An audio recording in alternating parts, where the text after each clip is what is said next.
I want to know the truth, but they tell me to wait. Wait till when? Till I'm 70 or 80 and yet. God's son, take heed to the laws of thy father,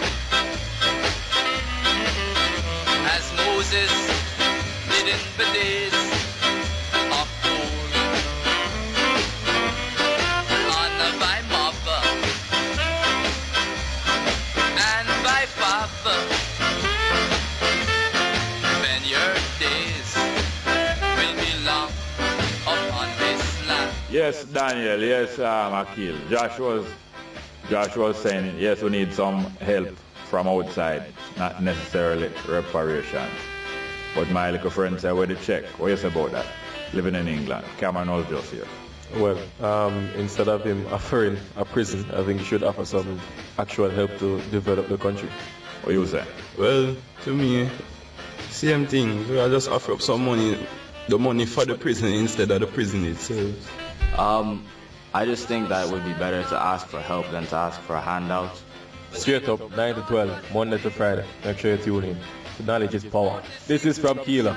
Young people, youths out there, this is the straight up Jerry Small, Daniel. Morning, this is Joshua Hales. Tune in to Straight Up, 9 to 12, Monday to Friday. News Talk 93 FM.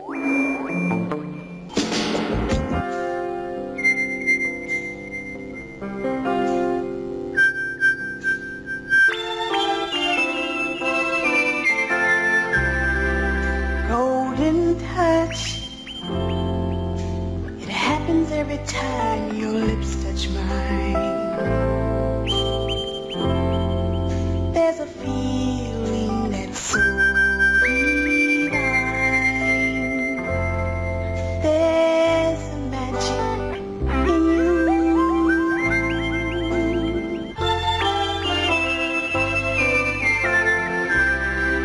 Golden touch. Yeah, good morning and welcome to Straight Up for today. I'm your host Jerry Small on News Talk 93 FM. I'm going to play the whole of that music, but I have to interrupt you now for and I'm going to dedicate that music there also. But I'm going to play next week a piece of music, two more pieces, one for the cook and one for the French teacher. Can we have the one for the cook for me, please? Prophet. All right, let's have the one for the French teacher. You have the cookie. This one is for the cook. Little piece side, but we're going to play the whole lot little more.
Stands on golden sands and watches the ships that go sailing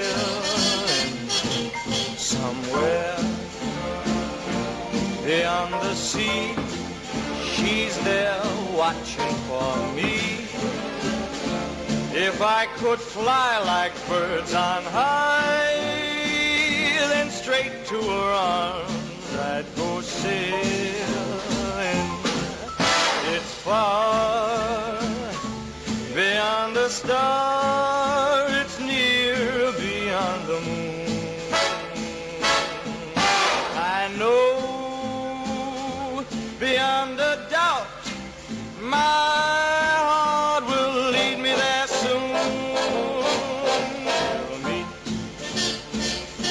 beyond the shore.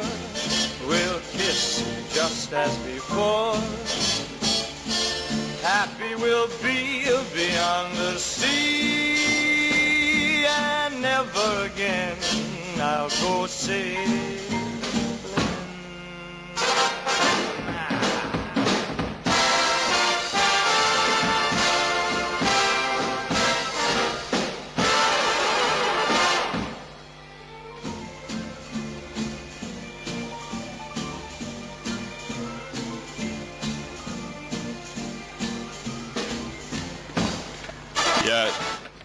Yeah, man, that's La Mer for the French teacher and for the French student. All these three music dedicated to Miss Sophia Bell. I'm going to play the first one in full here now. Miss Sophia Bell, that great French teacher and executor of French cuisine, also Jamaican cuisine. Cuisine mean cooking. She cooking, yes. Yeah, let's have the first one again from Rolls Royce. First music from Rolls Royce, Miss Sophia Bell.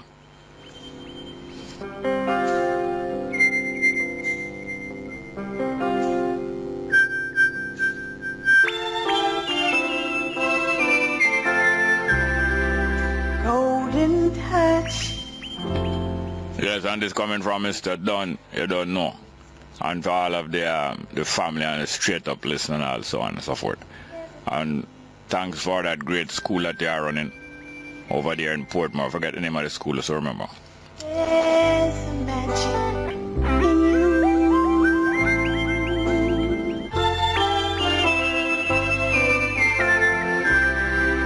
Golden touch. I wasn't very strong till you came along. You made me realize that by your side, boy, is where I belong.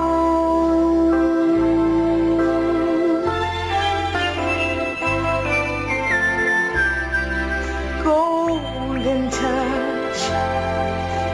There's a kind of magic in the air. Whenever you are near, I get butterflies every time your eyes meet mine.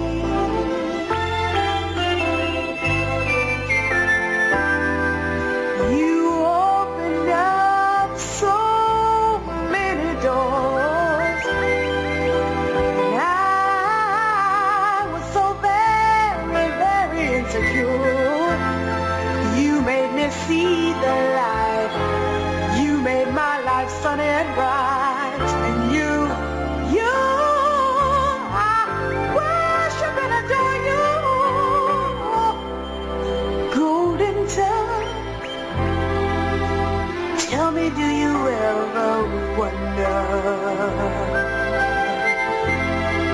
how the stars got in my eyes? Well, you put them there. Ooh, yeah. Golden touch. Do you know the power you possess? You're the key to my happiness. I must confess, you're simply magic.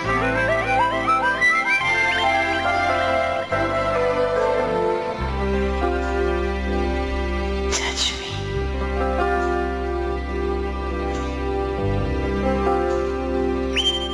Touch me.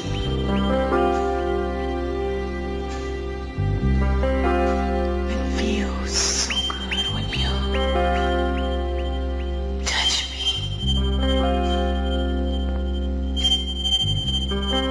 Please touch me.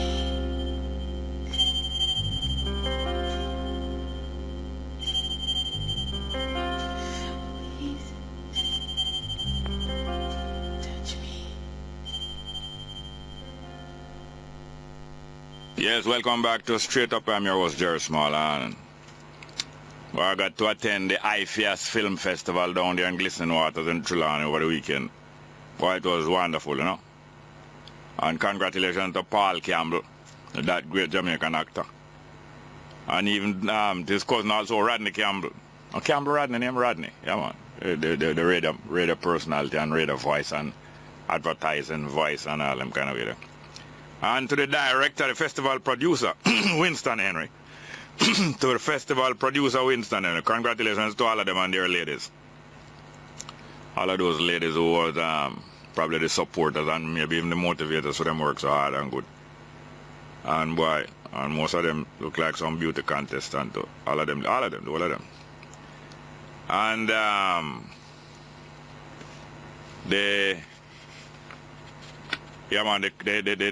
film festival there was wonderful, and I hope it go from strength to strength. Well, Rasta Black, I thank Rasta Black for putting me in contact with them and getting me interested and getting me out down there. And I hope them go from strength to strength. What I saw at that film festival there, and the film's not just about Jamaica, by Jamaicans, but about other Caribbean people, African people, and other people, all the races of people. And it's great. I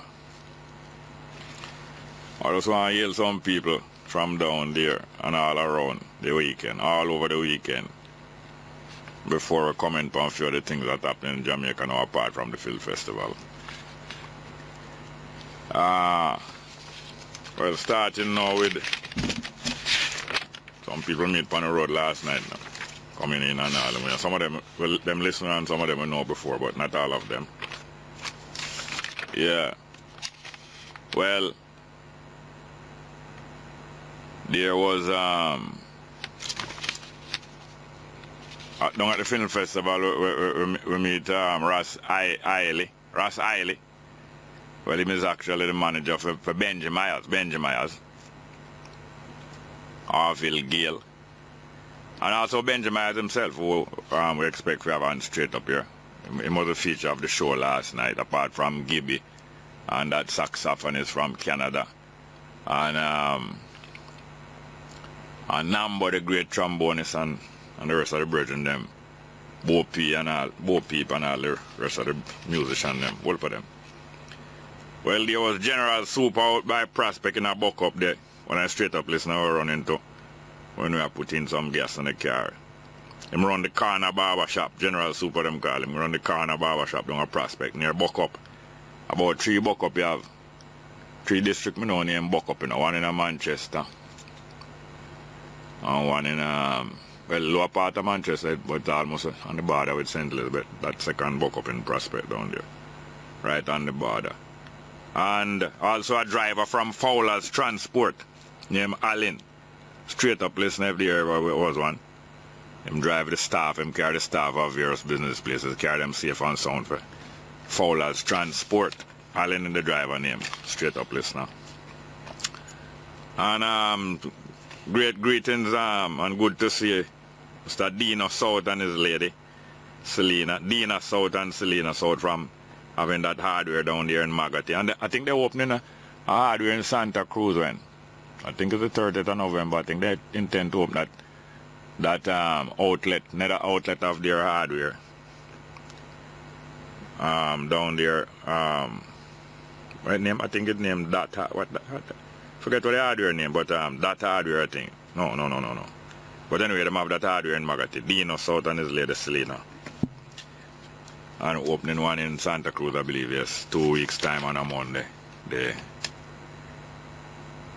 30th of November.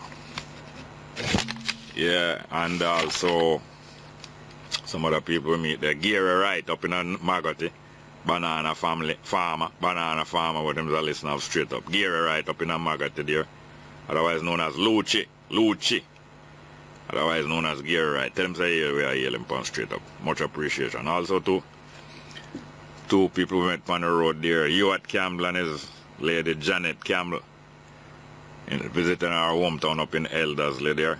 Hewett Campbell and Janet Campbell. Straight up listeners, we meet them on the Giantwood Road there. And it's so good to meet all of the people who make Jamaica run. Make Jamaica surviving, helping Jamaica to survive. And there's also Dal Taylor. Dal Taylor. He's a director of safety procedures at Water Commission. Met him and him son there down at the Fringe Festival, Dal Taylor. And also Miss Diane Leakey. Diane Leakey, she's a relative of Mr. Desmond Leakey that long time Trelawney politician and government minister. Diane Leakey. I'm not sure if she's his daughter. But she was in the company and the service of professionally one of the assistants or managers for Mr. Garth Wilkinson, the mayor of Trelawney, mayor of Falmouth actually, because mayors are not mayors of parishes. They are the mayors of the capital of the parish, but them serve the whole parish because they preside over the parish council. But they, the presider or president of the parish council, then preside over the town or the city. Mayor of Trelawney there, mayor of Falmouth, Mr. Garth Wilkinson, and his assistant, Miss Diane Leakey, met them at the film festival also, which they were helping to launch, and hope that the film festival find a permanent home. Has found a permanent home there at Glistening Water, a lovely location right on the sea in the lagoon. Lagoon or a bay. Lagoon is another name for a lake. Lagoon. Kind of lake. Might not be a complete lake. Yeah, so I hope that the film festival find a permanent home there because it deserve it. It deserve it, and it can help to fix Trelawney and Falmouth and Glistening Waters on the map. Yeah. And there's a couple more people that we have to remember, such as Ariel Taylor from Israel, meeting from Israel. Ariel Taylor making documentaries, was at the film festival. Ariel Taylor. No, Ariel Tagar. Make a documentary about Jamaican dancehall named Congo Beat. Congo Beat the Drum. Congo Beat the Drum. And Wayne Reed also met the student from GC Foster down at the film festival there. Wayne Reed, student at GC Foster. And met also Miss Audrey Loftus, well known her from a long time. Lovely lady used to live down in Manly Meadows there. And she had a birthday on the 13th. They're going to want to play something for her later. Miss Audrey Loftus, and she had a little disappointment because in taking something out of her bag to lend one of the organizers of the film festival, her purse got probably dropped out of the bag. Meanwhile, she was taking out something to lend one of the people running the festival there, and she lost her purse with all her valuables. I'm so sorry to hear that. Audrey Loftus, please overcome it. Please overcome that loss and move on. It's not easy. It's easy to say, not just easy to do. Miss Audrey Loftus, let us just lift up her spirits there. Had her birthday on Friday. I hope to play something later for her. But good to see Miss Audrey Loftus. And looking like her younger sister, or maybe her elder daughter, if you have any daughter, but not looking our whole calendar years. Audrey Loftus, thank you very much. And there was also, well, as I said, Winston Henry was a festival producer, and Barry O'Hare was also one of the main people in organizing the festival also. And there was also Howard Stretch Dalhouse. It was a great film festival, really and truly. And Miss Anna Regan, she is born in England, but she married to a Jamaican over 40 years, and they have now retired back to Jamaica. Mr. and Mrs. Regan down there in Trelawney, living in Flamingo Beach. Used to take care of a lot of the West Indian and Jamaican mothers in Hackney and other parts of East London. Miss Anna Regan, the wife of Mr. Regan, who has returned to Jamaica and then at retirement. Yes, well, later on we'll make some more comments about what is going on. And one of the most moving, the second time I see it, and it moved me just as much or probably more than the first time I saw it, the documentary about life in prison. That was made, I don't remember the name of the person, who made that documentary. They did it in about 2005. They started it in 2005, and he was assisted by our sister in there from out in Portland, the Italian Consul General. Her name again, Miss I know her so well, I know her name so well. You know that prison documentary that was screened, somewhere it was screened on TV, maybe last year. Right, it's all moving, me I tell you. Let me have them two letter, I tell you about them all the while, they're probably tired for me to tell you about them. The 2 letters from prison.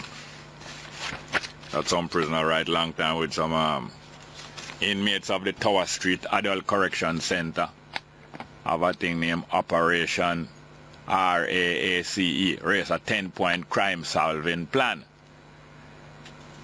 And they send copies of this plan to Mr. Jerry Small, the private sector organization in Jamaica, the diaspora people, and concerned Jamaicans, a new crime solving unit, rapid action against criminal element to tackle serious crimes such as murder, shooting, robbery, rape, kidnapping, arson, bridal larceny, threats, etc. Point 2. Point 3. Police hotline numbers with unlimited extensions, all emergency numbers merged. Point 4. Police control. Operator will activate a red light signal to major police units, mobile reserve, CID and MIT in 3 adjoining parishes in Jamaica. This will include in the parish the crime transpired in, and the 2 nearest neighboring parishes, like a kill switch automatic notification. Number 5, a red light signal will simultaneously be activated at the DF headquarters. A chopper will be on standby to report a helicopter. At least one other at a station in the rural area, possibly Monique, St. Anne. You know, there's a military installation in Monique. So these inmates of the prison, especially Tower Street GP, thinking out ways to solve crime. Meanwhile, they are serving time in prison for having done crime or having been framed on crime. Having done crime and doing time, or having been framed on crime and doing time.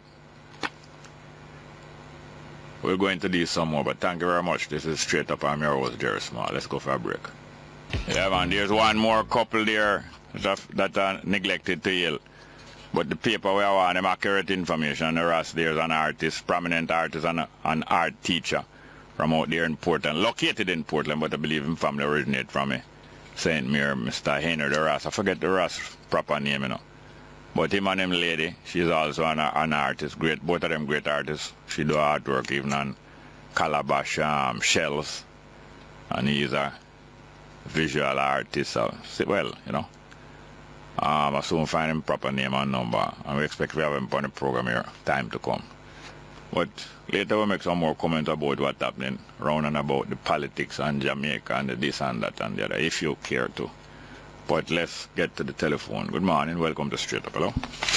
Hi, Jerry. Morning, welcome. Talk up little, please. How are you? James here, man. Yeah, James Francis, yes, sir. Yeah, well, I hope you have your coffee since morning. Well, I just wake up out, I smell the coffee. Listen, you notice that the primary surplus has been reduced. Yes. Not quite significantly, but the reduction will carry over to 2016. But the wage stop will start at 2017. Yeah. And Professor of Language of the university, I met with him again for some document, and we have been saying to the government. Which Professor of Language is that? The language one of UW, man. I forget his name. You know him, man. Language. Orville Taylor. Orville Taylor you're talking? Eh? Orville Taylor you're talking? No, man. Taylor is not professor of different languages. Oh, no. Trim deal with labor thing. The other professor, the one who wrote the document and the reduction of the primary surplus could have been taking place since of language? So good with the passing the test. Professor of language. What I'm making here, Jerry, quickly, is that while we were in negotiation with the government, the government had not decided to have one word to the IMF, maybe quietly, to reduce the primary surplus. Yeah. Now that the negotiation is over, and you get the quantified increase 3 by 2, 4 by 3, whatever, Yeah. There is now the reduction where the government will now have 4 billion and 4 more billion next year to deal with. Now, we have so many public sector workers who have been there, not promoted, appointed, sitting down in the government. And the government will not take up the slack at all. You know, the people are there 20 years, some of them some 60 going off, don't know their fate. So we are hoping that some of this money in the surplus can be looking at these areas, looking at the condition of these people, not only to build roads, and we want some roads, we want some wetland on the road, and we want all type of things to be done. But I'm only showing you that now that the wage thing is over, then there's a revelation of the reduction of the surplus. So the government was hiding from the movement, hiding from the negotiation, and they would, if that had come out during the negotiation, certainly the worker would be entitled to a better wage offer. So the government sit down and keep it quiet. So I don't like the idea about it at all. So I want you to take up that and look at that, sir. Yeah, and when you remember the name of the professor who wrote the article, call me back and tell me, please. I'm going to do that, but I have this name. I'm going to look for the documents. All right, sir. Yes, man. Thank you. Yeah. Good morning and welcome to Straight Up Along. Yeah, man. Talk up little louder, please. Yeah, man. My respect on PA Election. Yes, sir. Welcome. Yeah, man. So, you know that lady that do the carving on the calabash there? That was somebody I would love to meet. You know. Talk up little more. The lady that do the carving on the calabash. Yes. Yeah. Go there, calabash with the coffee, right? Yes. Yeah, go there. I love to meet her because me do some writing. I love my dog write on anyway. I love write on the calabash. Yeah. Yeah, but I don't really call. You must say crime. Yeah. I'm in Jamaica. I'm gonna say you from prison. The one that come with some suggestion and thing and yeah. From the bar association. The bar association have a 5 points and various people are come up because it's happening. Various people come up with some solutions, right? Eh? Yeah. That's great. But you me want to say now, watch it. To me, the biggest benefactor of crime in Jamaica today, you know, the biggest, they say, are the politicians there. Yeah. Would you agree or disagree? The biggest one to the Jamaican people? The biggest benefactor of crime, yeah. in Jamaica is politicians. Seems, one big one, yes. Because at that, why not people resort to them home, to them veranda to have conversation because of the crime, because the fear factor, yeah. And the benefit because even the girls community them. Yeah. The people are the strongest of the people in the politics, when the girls community, you know. Yeah.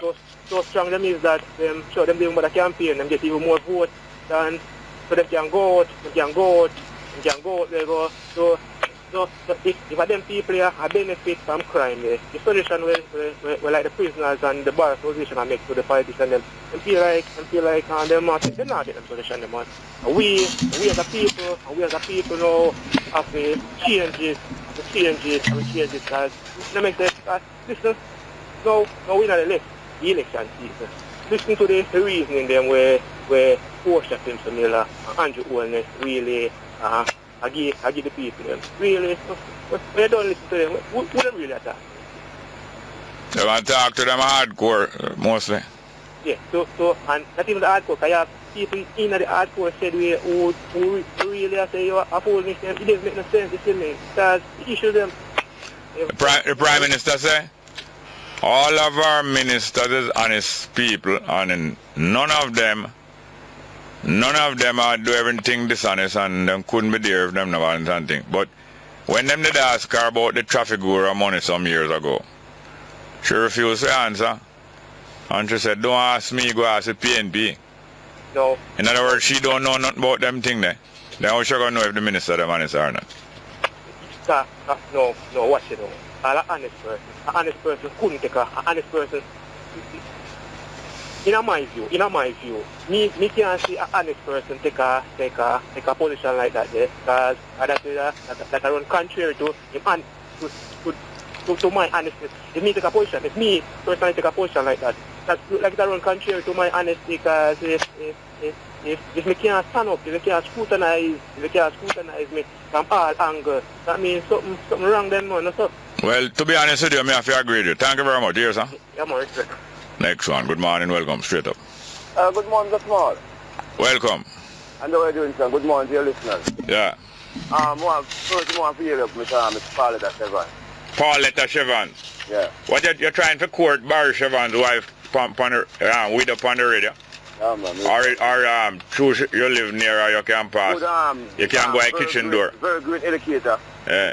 Did one day that I'm a Charles Smith. What? He did one day that Charles Smith. Eh? You remember recently the Minister of Education announced that there was going to be a merger between Kingstown and Charles Smith. Yeah. There was an uproar. Uproar? There was an uproar? What kind of war? Uproar. Uproar? Hold on, what do you mean by uproar? You mean a high-end war? Okay, no, man, sure. That's why I'm saying, man. Other people weren't too pleased with the idea. You understand me? Yeah. But now you can see that it's working the benefits of the people, the community, and surrounding the area. That's small. This history Jamaica has created. We did money with the IMF. Reducing our deficit, the 7.5%. Reducing? Reducing. Oh. Yeah. This has shown that the government is on the right track. The digital head of business told us about it. The World Bank told us about it. Let us not stop the progress with a small. Let's continue with it. You're getting campaign financing?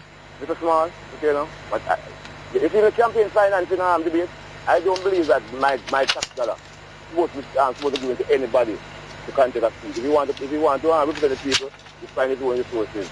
Yeah. All right, then since everything's so great, you see? Since everything's so great.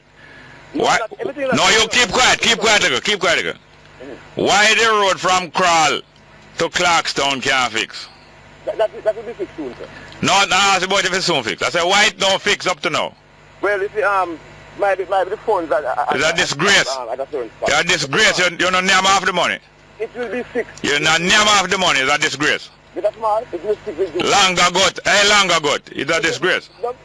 Long ago. Next call. Good morning and welcome. Welcome to Street Up. Morning. I don't know him living now. Crawl to Clarkstown Road. Can't fix.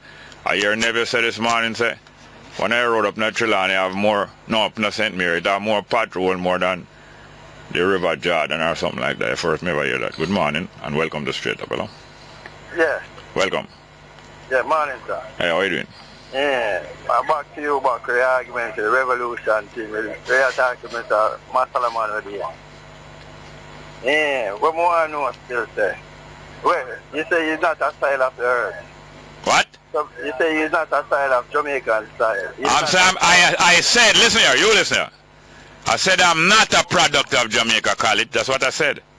Yeah, that's a one. And then you say he's not a man of this style because he's a man from Africa. Someone for know, oh, you want me to follow you. And he's not a man of a style. You're getting campaign finances from the PNP? No, I can't feel my own self. No, you see how you laugh, you see how you smile. See how we're not hide and talk. You see how you have to talk and smile. Hello, keep quiet. You see how you have to talk and smile and laugh. Licky. Yeah. Yeah, so when it's a joy, you have to smile. Because remember saying, he's not saying, say boy. Only thing I have to do is just give him a sweet smile and thing. You understand what I mean? You want to get sweet smile.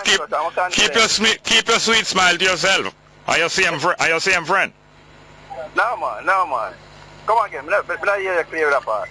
Keep your sweet smile to yourself and your same friend. Jerry, what kind of loose argument you come with? I said keep it to yourself. Jerry. I said keep it to yourself. No, myself not smile. Then are your same friend. Then you are your same friend.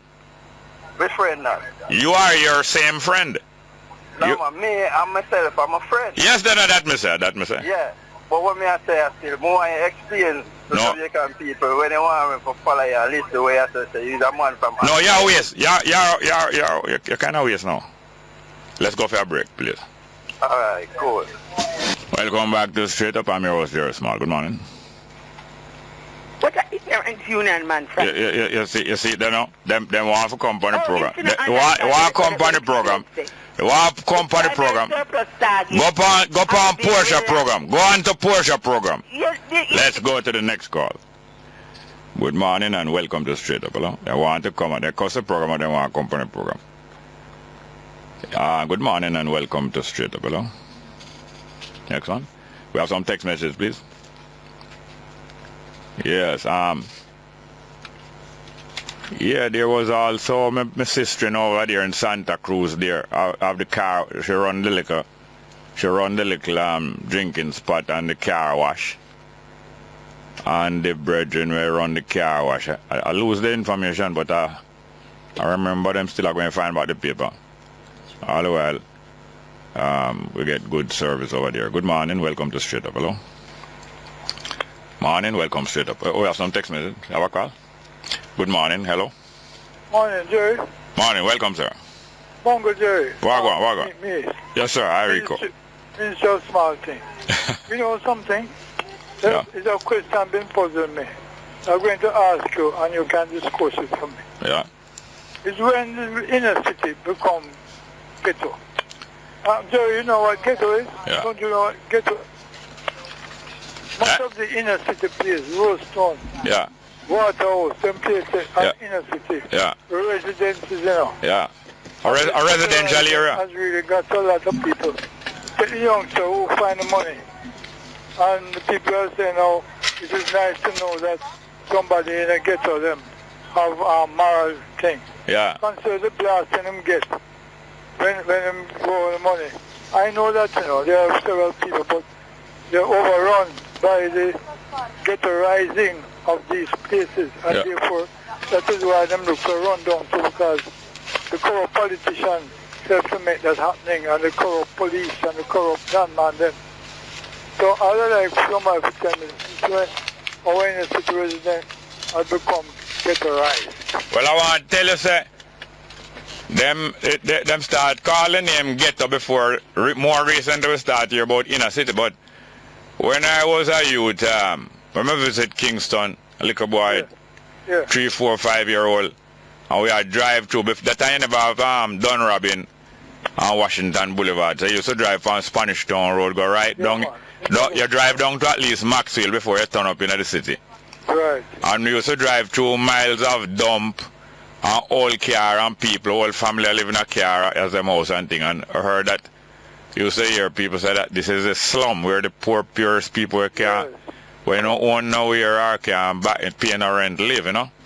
But these people was living in families, so the whole family was there, mother and father and children, in an old car or old truck body and thing. And them used to, you could say that them was more fairly well behaved, and them was together a family. You hardly see a one woman with some picnic, you know, say a man. You always see a man about the place there. And as more and more, you know, say yes, the slum and, you know, say poor people here and them kind of way there. But it's in the 60s now we start here about people refer to it as ghetto. Yeah. Ghetto and you know, them kind of way. And then when the politicians start use the poor people thing long time, but in the 60s now them really start use up the poor people in the so-called ghetto. The poor youth them use them for physically fight out other people politically, turn them into gangs. There was gangs before, but the politicians start to organize the gangs now and want to keep the poor areas poor and locked in, that nobody who move in there must move in unless them approve it, and anybody in there must vote for them. So the politician organize and keep the thing locked. Well, if I may interrupt, at that point in time, Garrison came in. The word Garrison came in as a political thing. Yeah. But really the ghetto, you know, if research into the ghetto go way back even before the Jewish people, I think they would term ghetto has to do with the Iceland, the people of grew up north. Yeah. I think, I can't remember now, I did some research. Yeah. But after a while it was slummed onto the Jews, but the Jew people, because of their religion point of view, never really fall into squalor. Yeah, that wasn't poor. It was just that they was section. It's just that they was. It's just that they was sectionalized, living in a certain part of that city or community. Right. Sometimes restricted, sometimes voluntarily, but most time restricted. Say you have to live it. But not poorer really, as such. Just like Chinatown. When I growing up and come to town, I get to experience Chinatown down in a Barry Street and them places. Right. Thousands of Chinese people live down there, not some close quarters, some small quarters and thing. But them extra prosperous and rich more and rich people, although them cramped condition and it's Chinatown, it wasn't a slum. No. But thank you very much. Yes, sir? Okay, sir. What I would like, somebody to answer that. Yeah. Thanks for raising. Remove that stigma now. Yeah, thanks for raising the topic. I don't need to bash politicians forever, but work has been done. And yes, and hold on, we have to go to some other call. Yeah, we have to go to some other call. Yeah, I have to go to some other call. The feeling way. Next one, please. Good morning. Welcome to Straight Up. Hello? Yeah, Jerry, morning. Morning, sir. Welcome. Well, as I suggest, be careful of the paper shuffling. It kind of sound a little bit low. Yes, I'm saying, yes, I kind of realized that it really sounds, because it is close to the mic. On the mic, yes, yeah, man. Thank you very much. All right. Now what? Thank you very much. True, man. I say with the paper shuffling, and most of the paper shuffling are going in some of the office, them and places supposed to do work, No work going on, mostly paper shuffle. And we don't want to be in that at all. Or not in that. Good morning. Morning and welcome to Straight Up. Hello? Yeah, morning, Jerry. Welcome, ma'am. Jerry, why you don't take the lady call? Why you tell her to go from Porsche program? So why you don't take her? No, what happened is that she fight against this program. They want to dictate to the people in Jamaica. They want to capture Jamaica and turn it into a police state. Then why try to use, and very rude and criminal intent expressed frequently. Why should they be accommodated to that kind of behavior? Well, but me not hear she say nothing more than No, do you listen to this program every day? Not really. No, you don't listen to this program every day, and you don't know the worst things that you do, or you claim not to know. No, I don't know. No, that's why because you don't listen to the program every day. If you were to listen to the program every day, you would hear some of the filth that she brings across. And I'm not telling any lie. Anybody listen to this program every day knows this. But who informed you and asked you to call about this? I was turning my radio station. You were just turning. So the only time you listen to this program is when you're just turning.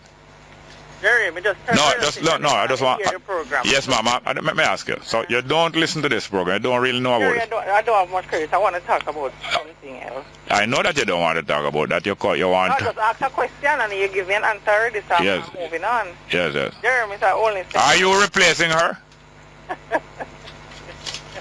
Are you replacing her? Jerry, Mr. Only. It seems obvious that you are replacing her. Do not borrow her underwear. Do not use her things. Don't come to the dance in her clothes. Jerry. All right, go ahead. Mr. Only, same basically, just use this him. Yeah. And, when all is said and done, when him catch the prisoners, I want to ask him where I'm going to put them, because I don't want the prison. One thing I know, the PNP have a lot of people in reserve. The JLP, I want them have people in reserve. Where I'm going to put do you receive camp? Why are you asking me that? Why asking me that? No, may I ask a question? Why are you asking me? Since you don't listen. You seem to know a lot, so then if you don't listen to this program, how I seem to know a lot when you don't listen to this program? Do you receive campaign financing? Jerry, I tell the question. Call me after work. Conversation. Why don't you answer the question? Call me when you reach home.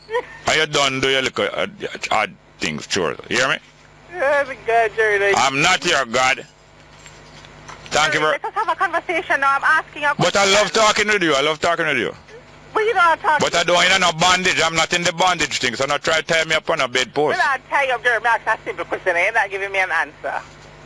You hear me now? I need more time to talk to you. Call me back after the news. This time is not enough. You hear? You promise? No, Jerry, because I'm talking to you. You don't want to. Leave your number off the air. Hold on. Don't hang up. All right. Good morning and welcome to Straight Up. Hello? Straight Up. Yes, sir. Go ahead, sir. Mr. Swan, morning. Yes, sir. Come on, that lady called another program this morning with the same question. Yeah? The same question. Yeah. What was the question? About wellness? Yeah. Oh. So you know what you're saying. You are campaigning and you are not into that. No, neither from the JLP or the PNP. I mean, we will listen to them, We will listen to them, you know. We not just cut off somebody because them attack from behalf of party, you know. But when them come with definitely poisonous and propaganda and fighting against the very program I'm calling, we're not going to self-destruct.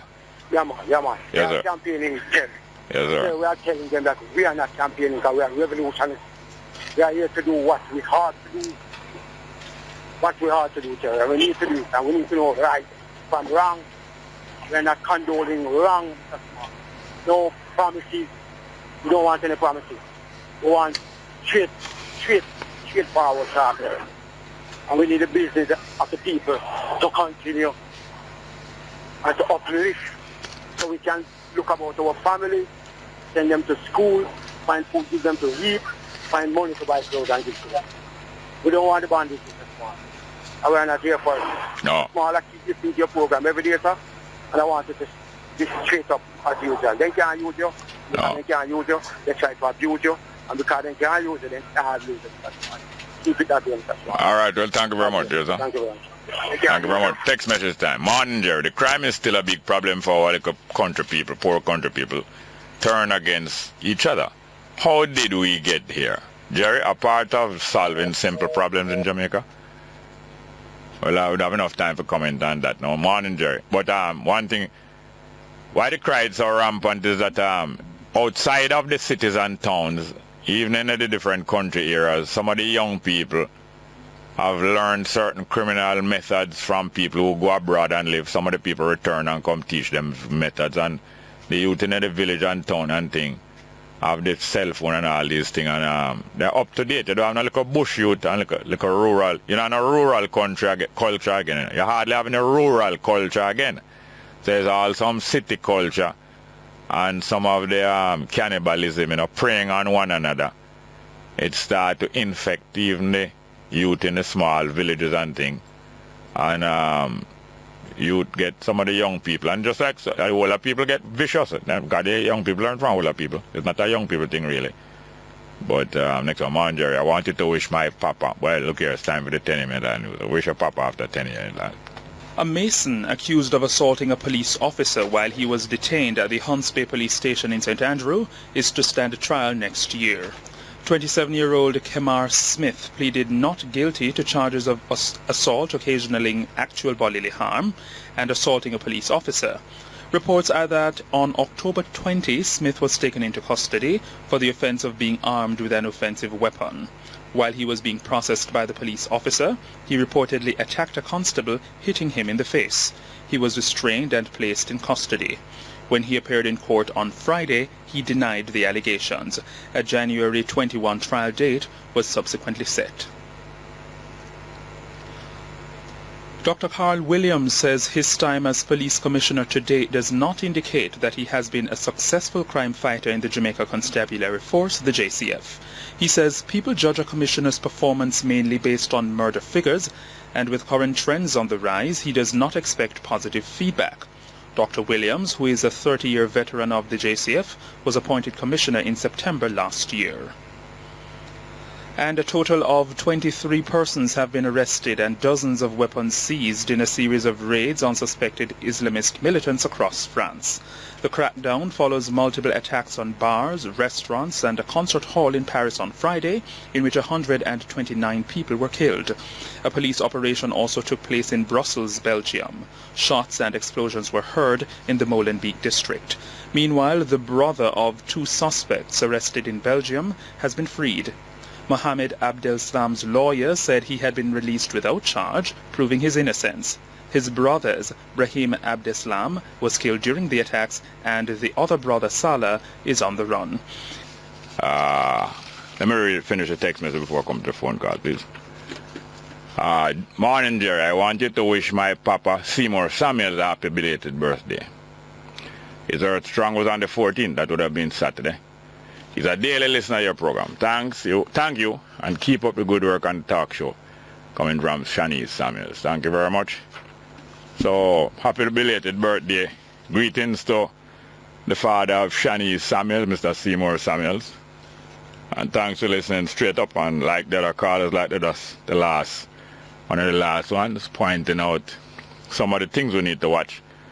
like the shuffling of the papers and this, that, and the other that help to make distractions and make the program not that as good as it can be. Thank you very much. Next one. Pleasant morning, Brother Jerry. Christmas season, election season, and 400 million to spend. Future look bright. Text coming from Anansi. Oh yeah? Bird Cherry Island. Next one. Yes, Jerry. Majority of Jamaican people are worthless and useless and too cynical. Like you. That's why you try to put everyone who call in a party, whether at the PNP, JLP, and it's coming from somebody impersonating Big Truck. I don't think Big Truck could have so stupid. So somebody's doing some identity theft on you, the Big Truck, and talking a lot of bull refuse. You better look about that and clear up the identity theft, their Big Truck. Next one. Let's call, please. Good morning. Welcome to Straight Up. Hello. Welcome. Yeah, good morning, Jerry. Good morning, ma'am. What are you doing? Yeah, good, Jerry. This is Hoda from Pinnacle. I just called to let you know that they took out our windows. Would you believe this, how they stole our windows out? Who are they? Yeah, man, out of that little place that we put in together. No, what I say, who are they? Who is they? Well, the police is investigating it, so we'll find out it soon. Anyone was at home when they did it?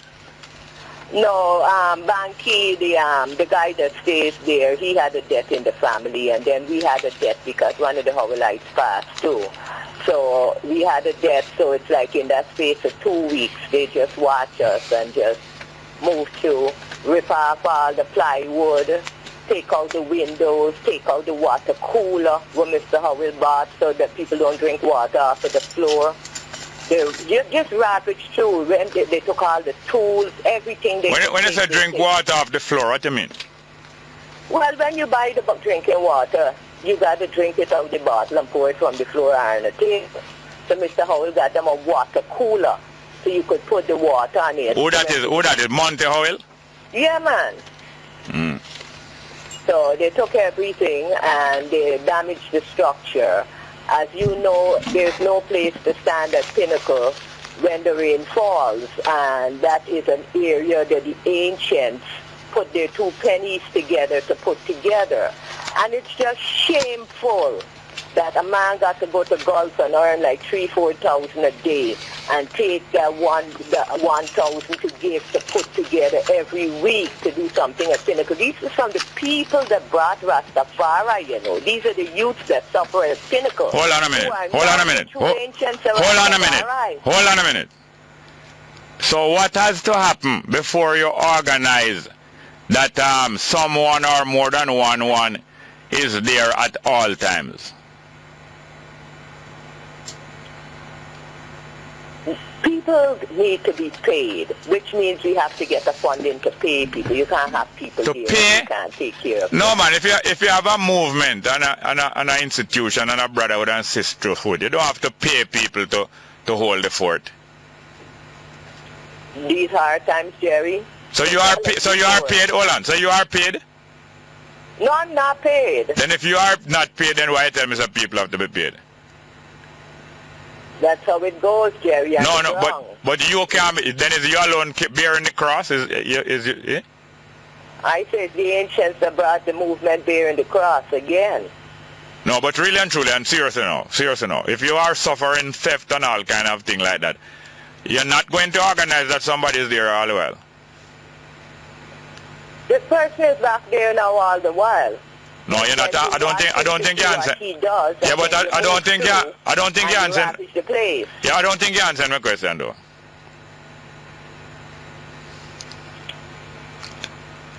So therefore, you're not going to organize somebody to be here all the while. So from time to time, we are going to hear these reports. The man is back there now because, you know, he had to go to a funeral, you know, families got funerals. Yeah, but so it was, you know, one man had to go and bury his father, another one had just married his wife, and then the Christ said, well, then none of these shall come. If them even done the funeral and come, not go let them come. You're going to go out on the highway and hedges and invite off all the rejected people, and they shall sit here, and none of them shall sit there, because them have all kind of excuse. Well, now we got another ancient come through from Gulf, and he's going to be there.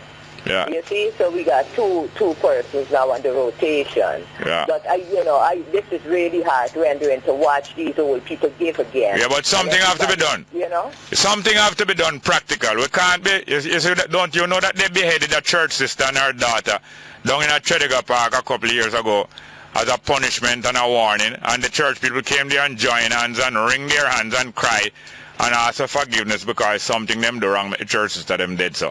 You think them could have do the Islamic sister that? You think them could have do an Islamic sister that and get away? No.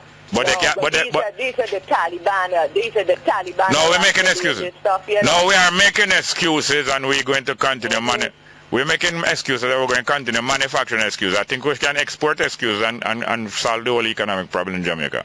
At this rate, we'll be able to export excuses.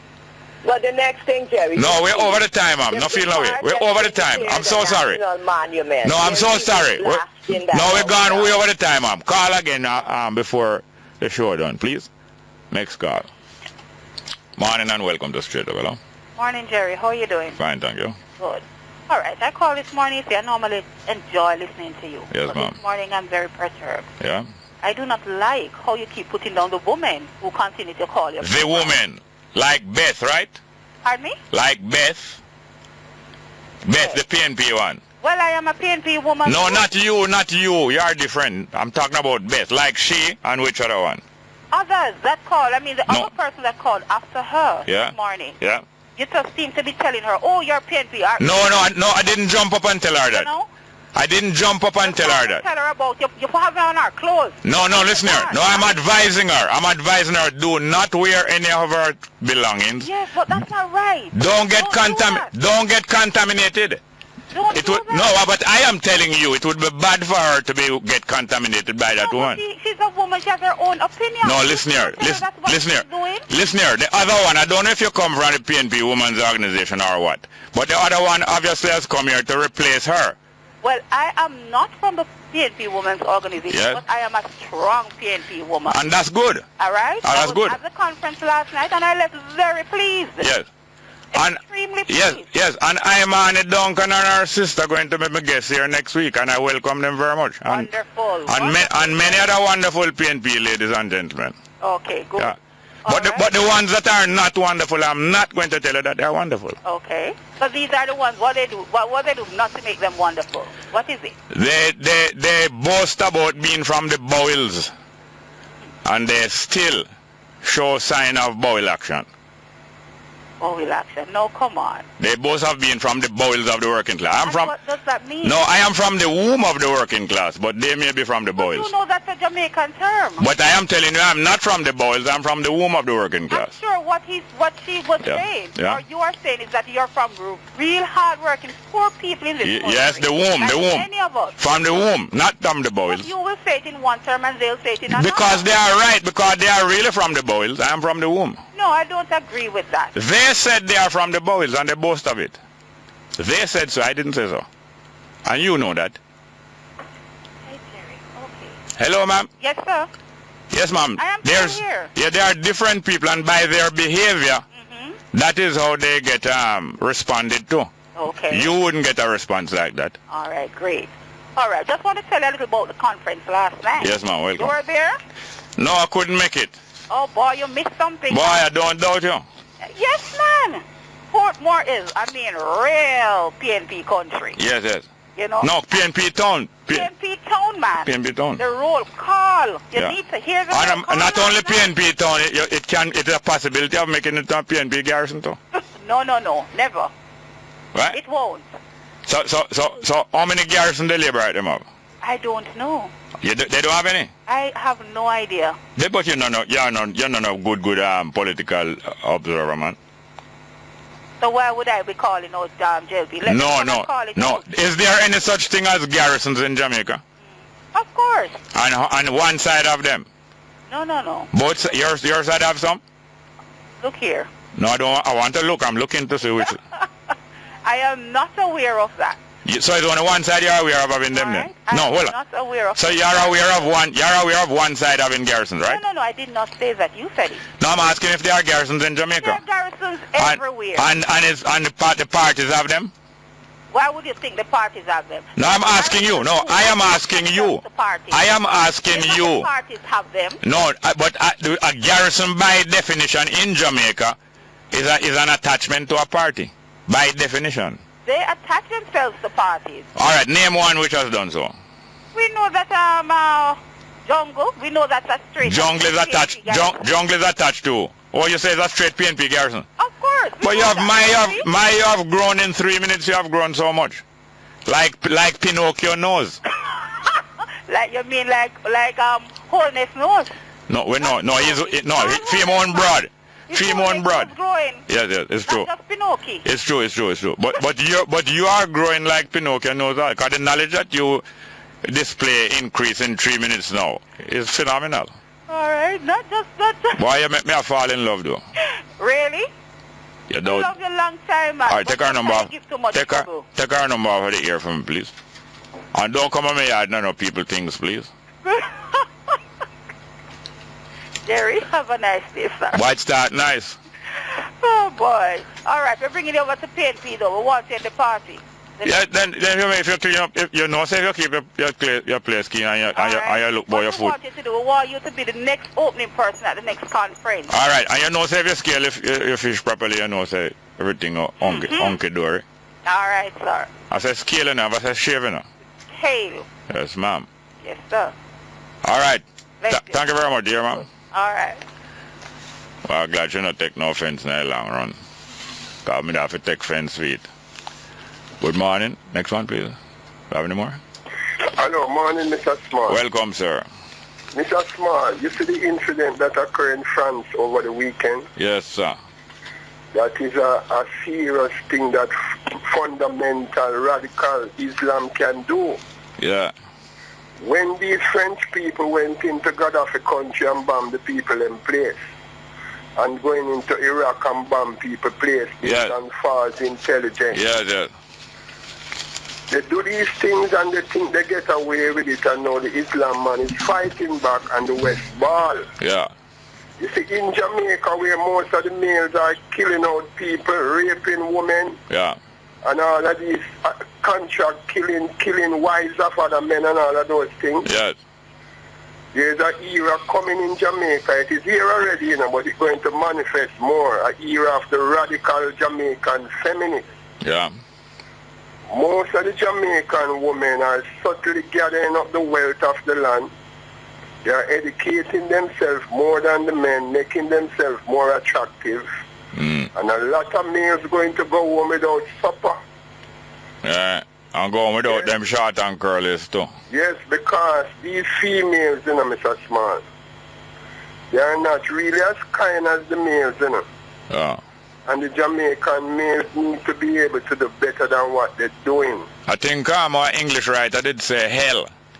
Hell no have no fury, no anger, like a woman scorned. In other words, when somebody scorn a woman, she can be so furious that hell is a relief from such anger.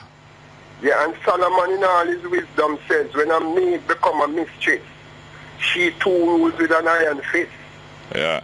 And it's one of the things that destabilizes the earth. You know, your Porsche did one hardly sauce from 2002, Porsche one hardly sauce and I draw me tongue.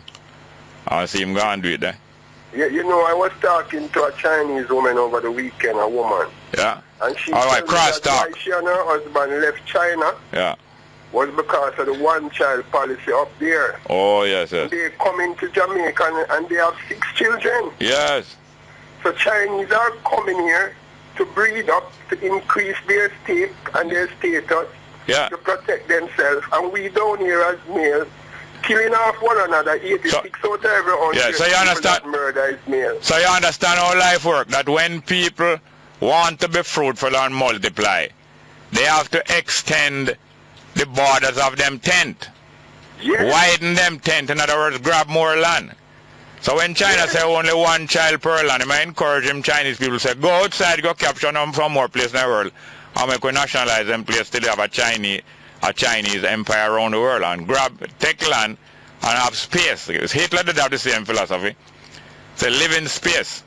A living space was a lot of Jamaican males, They are failing at a rapid rate. Yeah. And I want to tell you that most of the real men like you, Mr. Small, your work not start yet, today. I'm telling you that your work don't start yet. I would love if you could take your shows to the inner city. Yeah. And see how powerful your show really is on the ground, Mr. Small. And one thing we must learn is learn not to brag and learn not to boast. Anything we do, the more you succeed, the more you know say it's not you, and it's not you alone. And it must be done. But we thank you for the encouragement, it's true. All the best to you, Mr. Small. Thank you very much. Look here, me and you is not a product of Jamaica College, but we benefit from Jamaica College. But nobody not try keeping in a Jamaica College box. And you know one thing I just talk about Jamaica College, Mr. Small. Yeah. Imagine we go to the same alma mater. Yeah. And yet when you as a Jamaican college man talk, they undermine your talk and they listen to some other man in society who went to the same school. Yes. And we all read the same book. Yes, yes.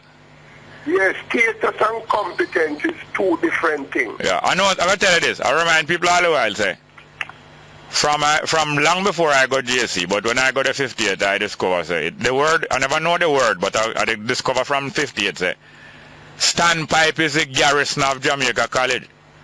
And same with the politics, get up the garrison for fight and go capture the place. When we go downtown, we carry standpipe people do in a truck. Because some truck we driving in a JC boy, and the man have to defend we and throw backlash, stone and knife and cutters and all kind of thing. At the same time, we're not going to be using standpipe. I have no intention for us to use standpipe as no battle axe and a weapon of war. We are brothers, and therefore the youth of standpipe must have a certain place in a JC where all 200 space supposed to reserve up there for the people in the area. Or more, thousands. Yes. Thank you very much, yes, sir. All the best to you, Mr. Small. Good morning. Welcome to Straight Up. Hello. Jerry. Welcome, sir. I want to tell you something. Sir. You are the biggest enemy to your program. You don't know it. I want you to consider that. Well, you should know. You are the biggest enemy to your own program. You need to consider that, Jerry. People have been telling you. And you are the biggest. That's another way I've been telling you. But think of it, man. Yes, yes. Bye. Later. No, hold on. Later you're going to be on the evening show. Maybe, I don't know. No, maybe. You are the biggest friend to the evening show, and I'm so glad for that because the station need friends. I'm a friend of your program, too. Yes, I know, but not the biggest one. No, I don't know. No. Your program far more often than the evening program. But you think you call it far too much? I wouldn't say too much. I never said too much, you know. I said far too much. I don't know that. I know I call it regularly enough. Yeah, but far too much is not what we want. We want just enough. Yeah, man, enough. Because enough is as good as it is. We're not in the bowels. We're not in the bowels of the working class, and we're not far too much. We're not in the far too much business. You know, take my criticism. You know what I mean? You're good. Take my criticism. Yeah. But you're the same one who tell me that you dismiss Luke 22 and all them things. I never tell you that. But I don't believe it. Do you? You will see that. I know. Later. Yes, sir. Next one. Good morning and welcome to Straight Up. Hello. Hello, good morning. Morning, welcome. Morning, Jerry. Fine, thank you. Just want to say a shout out to all the fans across the length and breadth of the Jamaica, the Caribbean and the rest. Last week Thursday, a caller called in and asked about why it's so hard for seniors. Why not talk up a little more? Why people what? Why applicants to the JCF were finding it so difficult. Oh, applicants to go into the police force find it so difficult, especially females, yes. Yeah. I applied to them from 2011. Yeah. Right? And there's a policy that they use. I'm a male. Yeah. So the policy that they use is that if you're over 30, you have to come from some other background. Oh. So 2014. Yeah. This October. Yeah. All the prerequisites that they require of me. Yeah. January 2015, there was a batch going in. I never made that batch. I turned 30 at that point. Yeah. So when I called and followed, they said, boy, I don't have my papers, so they're not going to accept as. What kind of papers? What degree? Okay, so they say anybody over 30 has to have some background, either maybe working in the security industry or have a university degree or some. Coming from some other government agency. Yeah, so that they realize that you haven't been maybe idling the whole time or maybe being a member of gang and want to come to the force now, you know? Right. So from there now, 4 years ago, you know. Yeah. 5 years now, the application was made. So I was wondering if there's some redress that could be taken, because at the outset, they have to do their background check. But when I made a call and I finished everything already from 2014 October, which would see me becoming 13 January, and there was nothing said or done. I'm thinking more or less that they sat on the document and wait until that point. No, till your so-called expiry date. Right. So these are some of the things that cause them. Cause persons who are waiting for so long to not get through. And for the females, I know it's very difficult for the females. Yes. But we always try to use balance, but we're not at the helm. Same person who spoke with length down by the conference center that day. Yeah. Took the photos and so forth. Oh, yes. Yes, man. Yeah, man. Glad to see you. Cool. Yeah, man. Good. Yeah, man. Look here, by the way, the commissioner promises that from next year, or the next batch of recruits, all recruits will go through the polygraph test. Right. So that those who are seem not to be untruthful are those who will be accepted in, you know? Right. So try again. Don't give up. Never. Thank you very much. Yes, sir. I want to thank our appeal to the government, on the government ministers. Well, let us hope. Say yes, it's a creeping thing, and yes, sir, and it can be applied. I'm sure it can be applied. Yeah, man, definitely. Yeah. I take it. It's true, man. Thank you very much. We have a special guest here. I met her before, and she's going to remind me where we met before. But I also met her at this IFIAS Film Festival down in Glistening Waters, Trelawney there. And she has made a documentary very interesting to Jamaica and to the world. The Indian input and contribution and influence in Rastafari culture. Call your name. Say your name for me. I don't want to mispronounce it. Linda Inush. Yeah, and you're from you're from Germany? Yeah, I was born in France. Okay, Inush. Yeah. I met you before. Where was it again? We met the last time day before yesterday, here at UAE 2 years ago at the Rastafari conference. Okay. And you have made a documentary named The Dreadlock Story, a documentary by Linda Inush. And the subtitle is The Hidden Spiritual Links Between Jamaican Rastas and Indian Sadhus. The holy people, holy men. Is it only males are considered sadhus? Yeah, exactly that. The Indians that you see with dreadlocks, and I think they smoke also. They smoke, yeah, they have also. Yeah, and even the kochi. Even that the kochi and the chillum pipe. Yeah. And the hookah pipe. Even though it is Arabic, Middle Eastern, I think it is also Indian. Maybe it come from even India. Well, I think the way to smoke is a way, but that the terminology is, there's different terminology for the same thing. Yeah. And Kali has one of the names of a certain grade of ganja. Well, actually, I explained that in the film that Kali is the bud of ganja. Yeah. And when Indians were here in Jamaica before, therefore Jamaican understood Kali and could not necessarily figure out that. The bud. Yeah, the bud. Well, in Jamaica, when we see it fly up, they will say, look on the bud a fly there. So bud mean bird and bud mean Kali bud, the flower. Mm-hmm. And we use the two words interchangeably, both about bird. But yes, anyway. Now, your interest, when first you knew of the Indian connection, was it on a visit to Jamaica? Oh no, long time ago. I'm primarily anthropologist and I've done a long studies and I'm quite expert on Indian culture. Yeah, so where did you study? In Germany? Yeah, in France, in Canada, in Europe, and in India also. Yeah. So. Now, one of the early preachers of Rastafari, Leonard Howell, you know that he assumed an Indian identity by being called Ganguru Maharaj. Ganguru Maharaj, yeah. Yes, and publishing under that name. And you know that Guru is an esteemed teacher in coming out of Indian language. Guru. Both Bongo Mahaj. Yeah, and out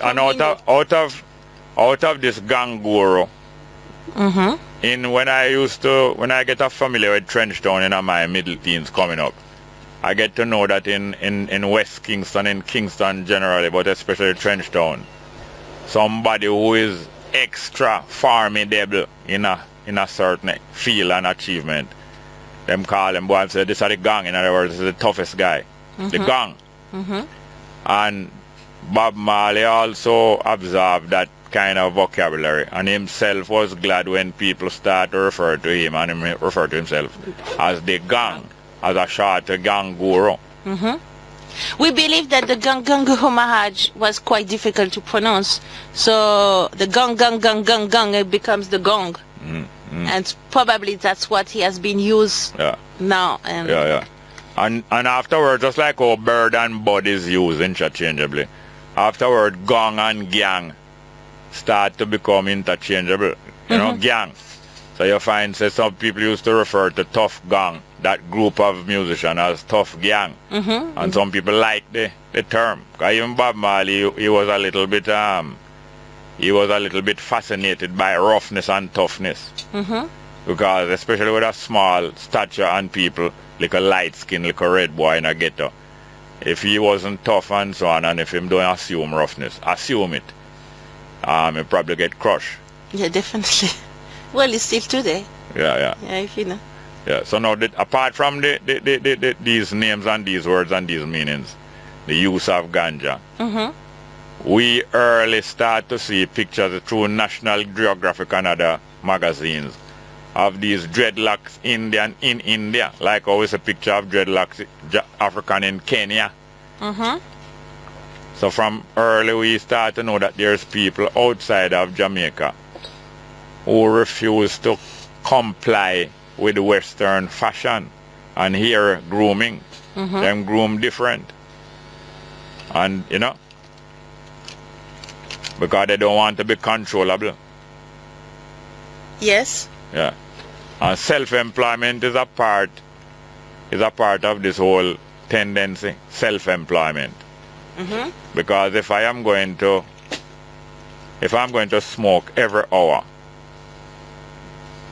I am not going to be accommodated in an industrial situation or an office workplace. So I have to have an economy for myself. True, but I think it's all over the world. People who have because the hair has like a big manifestation as what we call body art, or to give message to people through dreadlocks, but also the punks or whatever, the way people, arrange their hair. It's most of the time to express a message against society so pretty much. So for dreadlocks is the same story, and people starting growing their hair here, or also in India. The sadhus who wear dreadlocks in India, it's mainly to be outside of society, not any against establishment or oppression authorities, but just to be outside and on a very spiritual. Like a monk. They're totally monks, They're not all wearing dreadlocks. It's not all Rasta smoke ganja, it's we talk in the general aspect of the things, but and that's the reason why I've decided to call these films through the dreadlocks, which is pretty much the main character. That's the way I see it, the main characters of the film, and explaining what's also the significance even today, wearing dreadlocks or not, and how it has changed. Here, how the first Rasta have been oppressed to wear dreadlocks. The situation is still not easy. It's maybe probably better than it used to be, but it's still not totally accepted.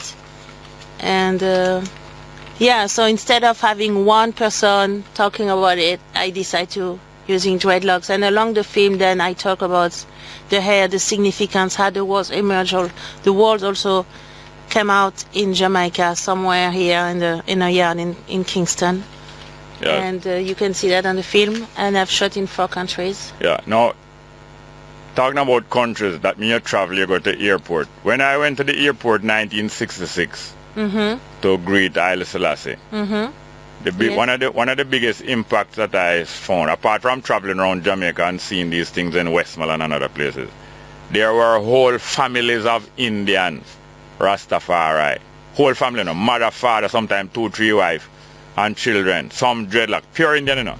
Some dreadlock, some not dreadlock, but the whole family was there. Whole family have Chinese Rastafari.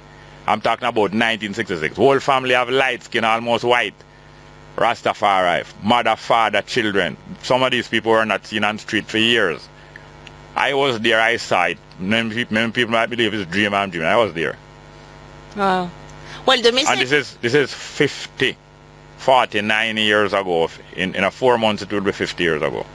Yeah, but the point is, I mean, no matter how is the skin's complexion, oppression is oppression. Oppression is radical to any people and everybody. So all kind of, I mean, in India they also been oppressed by the same oppressor than here, right? China, they have not been treated well neither. And white complexion could also not necessarily accepting this kind of treatment. So it's good because this also the message to be unite no matter how we looked. I mean, we all together having, I mean, defending I guess some values and virtues and opinions. So on a visit to India, Haile Selassie was commented to in the presence of Indira Gandhi and commented also on the fact of how similar the certain tribes of Ethiopians like the Amharas look to resemble Indian. And if you read the book of Esther, the first verse there, the first chapter is telling you of an empire, the Persian Empire, which was 127 countries, provinces from India to Ethiopia. If you open the book of Esther, that's the first chapter. So you know there's a connection, long time, and the Indians are black people. Most Indians, the light-skinned Indians, like is higher caste, and they look down upon the darker skin Indian. Don't you know that? Yeah, it's even more complicated than that. But yeah, primarily they have less light skin than black skin. I know it's not just that simple, but it is so also. And even skin bleaching is probably more rampant in India than it is amongst black people. Honestly, I've never heard any white bleaching about India. Yeah? I've never heard about it. They don't do it. Yeah, what? Yeah, I don't think they do it. I've never heard anything about white bleaching. I mean, bleaching in India. Yeah. Maybe they don't use bleach. Maybe they use other thing. But they definitely, a lot of them, not a majority, but a lot of people seek to lighten skin, and lighter skin is esteemed by some people. Just like how it's not all people in Africa, but by some people in India. And if you even look at the Bollywood films, you will see that there is a preference for the characterization of certain lighter skin. Yeah, true. Unfortunately, it's not only in India or here, or it's all over the world. Yeah. It's also not as simple than that in India. The education is part of it, the background, the religion, and all that. But the positive influences of India and the African and the newly freed African in the West Indies is definite. And there was some coming together of elements of the spiritual elements of the both communities, and admiration, mutual admiration. Thank you. Well, actually, I was starting the film in 1845 when the Indian arrived and been kidnapped and transported to the Caribbean. Yes. So in Jamaica, but I wanted to tell us more about that, the kidnapping. Welcome back to Straight Up. I have my guest here today, Linda Inush. She's a historian of sorts, because somebody who makes documentaries is a history recorder. And she's a German-French, she has German and French heritage, and she knows more about a vital part of our history and culture than most of us, even plenty of the learned ones amongst us. Now, this documentary is going to be shown tomorrow at Liberty Hall. Yes, exactly. Free, anybody can come. Yes, at 1 o'clock in the afternoon. Exactly. Liberty Hall. And that will be a lovely opportunity for us to see, anyone to see it. How long is it? It's 83 minutes, an hour and 1 hour and 23, you call it an hour and a half. And you will be speaking before? Before, after. And after, that's great. And I think you should record that question and answer session. You should have a video camera there and record. Yeah. Because actually what happened, I've shot this film in 4 countries. Yeah. and I have a crew in every country. You have a what? A crew. It was the different crews. So in Jamaica, I work with Jamaicans. Crew, the crew. People working with me. Yeah. So here in Jamaica, I was with Jamaicans, and in great. US with the US, in India with Indians, in France with French people. Yeah, talking about crew. Hello? Yes. Talking about crew. And the crew, so here I've came twice to film in Jamaica. Yeah. And so I've been with 2 different DP. Yeah. It was. And you have talked to some of the Indian dreadlocks in Jamaica. Not in Jamaica, in India, the sadhus. But you drive today? I drive, yeah. Today now? Right. I should carry and introduce to probably listening here now. A good friend of mine, a dreadlocks Indian Rastafari. I have probably 50 years standing. Where he is? Where does Less than 1 mile, right over there, over that fence there. Yeah, I'll be pleased to meet him, for sure. But serious. No, yeah, I'm serious. Ras Bully, that is our brethren Bully. What am I name again, man? Pancho. I have many names, Pancho, but Ramdeen. Yeah, and there's so much he could tell you, and Helen Lee knows him too. Yeah, no, I've never met him, but in terms of elders, I've interviewed the late Bongo Shefan. Yeah. But this one, you would be, this brother, you would be glad to. Yeah, of course, you can come tomorrow. Yeah. Also to. But you do have time to go today. Yeah, we'll find time. Less than half mile. Yeah, half mile so that I can find time. Yeah. Now the next thing is this. Talking about that. I was watching a film there. I think you were there, The Lunatic. Have you seen The Lunatic? No. Yeah, this the guy who organized, the brother, one of Jamaica's best known actors, probably the best known male actor, Paul Campbell. He started his earliest film, The Lunatic. And then it was screened yesterday before you came there. Or was it after? You came in the night. Yeah, no, Saturday. Not Sunday. I was you came not in the there. night. Yeah, I was not there Saturday. It was screened about 6:30 and finished about 8 o'clock. No, I came later. And it starred Paul Campbell and a lady looked very much like you. Really? Yeah, a large, good-looking German lady who came to Jamaica and she got to know the lunatic. But it's very much like a Rasta man living in the wild. Mm-hmm. And she kind of tame him and him tame her also. But when you see it, one day you will see it. Yeah. Well, I was busy I was somewhere else. Yeah, the next thing now, talking about him taming her and she taming him. You did mention about the kidnapping of the Indians to come here.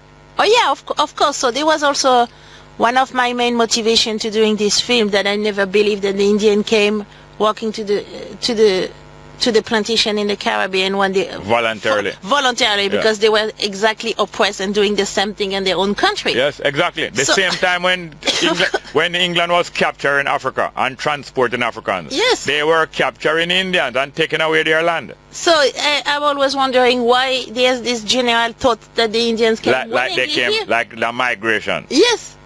It has never happened. It was forced. It was almost forced labor. Some of it was kidnapping. We know of it being some of it kidnapping, briberies, especially trickery. Especially for women, because they also try to find a gender balance. Yeah. And it was very difficult.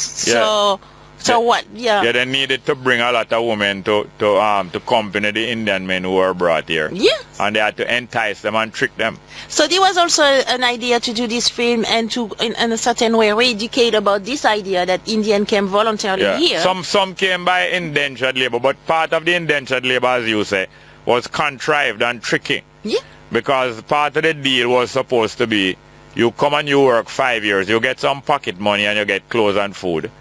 At the end of the 5 years, you get a lump sum of money, and a ticket back to India. If you do not want to go to India, you get a piece of land in Jamaica. But what's happened? But a lot of time it was forfeited, it was stolen, especially down in Westmoreland. A lot of white men became big landowners by taking the title, Indian people's land title, for a small loan and never giving back the title. But not only that many of them could not back to India because in between their services, they worked here in the plantation, they changed the rules or the policies, and they said, no, you could not go back because of this or because of that. So they've been forced to stay in the Caribbean. In Trinidad, in Guyana, Jamaica. Not necessarily, that's the matter. They have not necessarily stayed in Jamaica. They want many left for Panama for yes. to the canal. Yes. And other islands in the Caribbean. Yeah, Trinidad, Guyana, Belize. Yeah, many of them are there. So just a few months of descendants of indentured workers are today in Jamaica. So the work that your ongoing work, is it to supplement that documentary or a completely different field? Are you going to add it to that or make it a sequence to that? About the Indians? Yes. Is work that you still continue doing, are you going to add it to that or that is complete? No, this one is complete. It's one piece. But what you are doing now seems like more deeper knowledge, wider knowledge along the same route. It's already on the film. Yeah. All I'm saying now, it's on the film. So what you learn? To combine. So what are you working on now?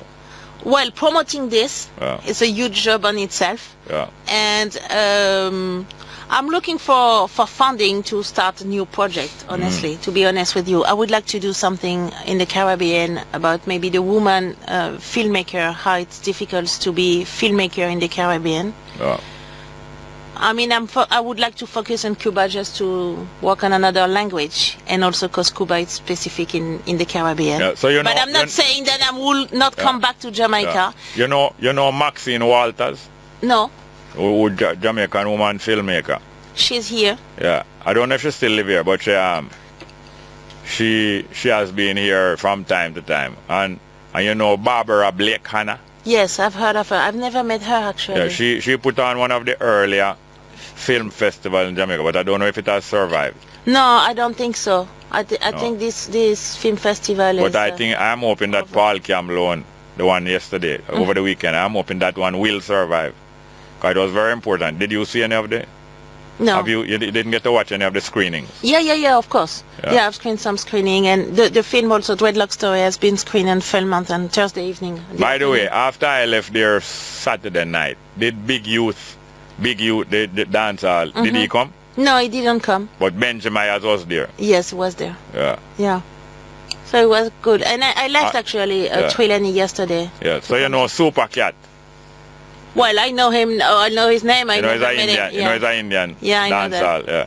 I know that. And more time him talk of Rastafari. I don't know if it's a permanent fate or but there's a lot of cross fertilization between the African culture and the Indian culture. Yeah, definitely. Not only in Jamaica. It's part of this area of the world. Yeah. And and especially there's not much documentation about it. Yeah. So I thought it was a good idea. I mean, I wanted to do this film and stress out and also archive many elders in the film and interview them because I had just a chance to meet them. And so I tried to combine all that. It's in different languages, but I mean, everybody can understand it. And so far it has been already seen in 20 countries in the world, so I'm primarily focused on that. So tell me something now. Yes. You have to be careful with the English pronunciation anyway. But tell me something now. Can people get copies of that to own? Not yet. No. No. Not now. So your promoting of it is for it to be seen or for it to earn money? No, because I don't earn any money on that. No. But one day it will be available? Probably, yeah. I'm just... And how can you see it on the internet, the trailer? Oh, it's on the website, which is dreadlockstory.com. Yeah. And on one wall, so Dreadlocks, and we share the story. Yeah. And the trailer is online, also few videos, and all the screenings. I update all the screenings on the website in the different countries. So in 2 weeks we'll be in China, in Cuba, in Italy, and so and so on. So I'm trying for now is the one I'm focused on, and the next step will be like a way to see it online or through DVDs. I've not decided yet anything with any distributions and So this is not the first documentary you have made? It's the first documentary that I'm directing and producing, but I've already worked on documentary for doing research and working on that. Yeah, that's the first one. So what is your training? After leaving school, university, what training? Yeah, I mean, I'm... anthropologist, is it? I'm an anthropologist researcher, I've done my PhD in India, and in Indian community, very small unknown community, lack of the understanding like Rastafari is, and I like this. Working with misunderstood communities. So and I live today in New York. You live today? No, I live in. Oh, you live in no, you now live in New York. I live in New York. Yeah. Oh, Currently, I live in New York. Yeah. I leave Jamaica on Wednesday. Oh yeah. Already. Wednesday. But anyway, tomorrow.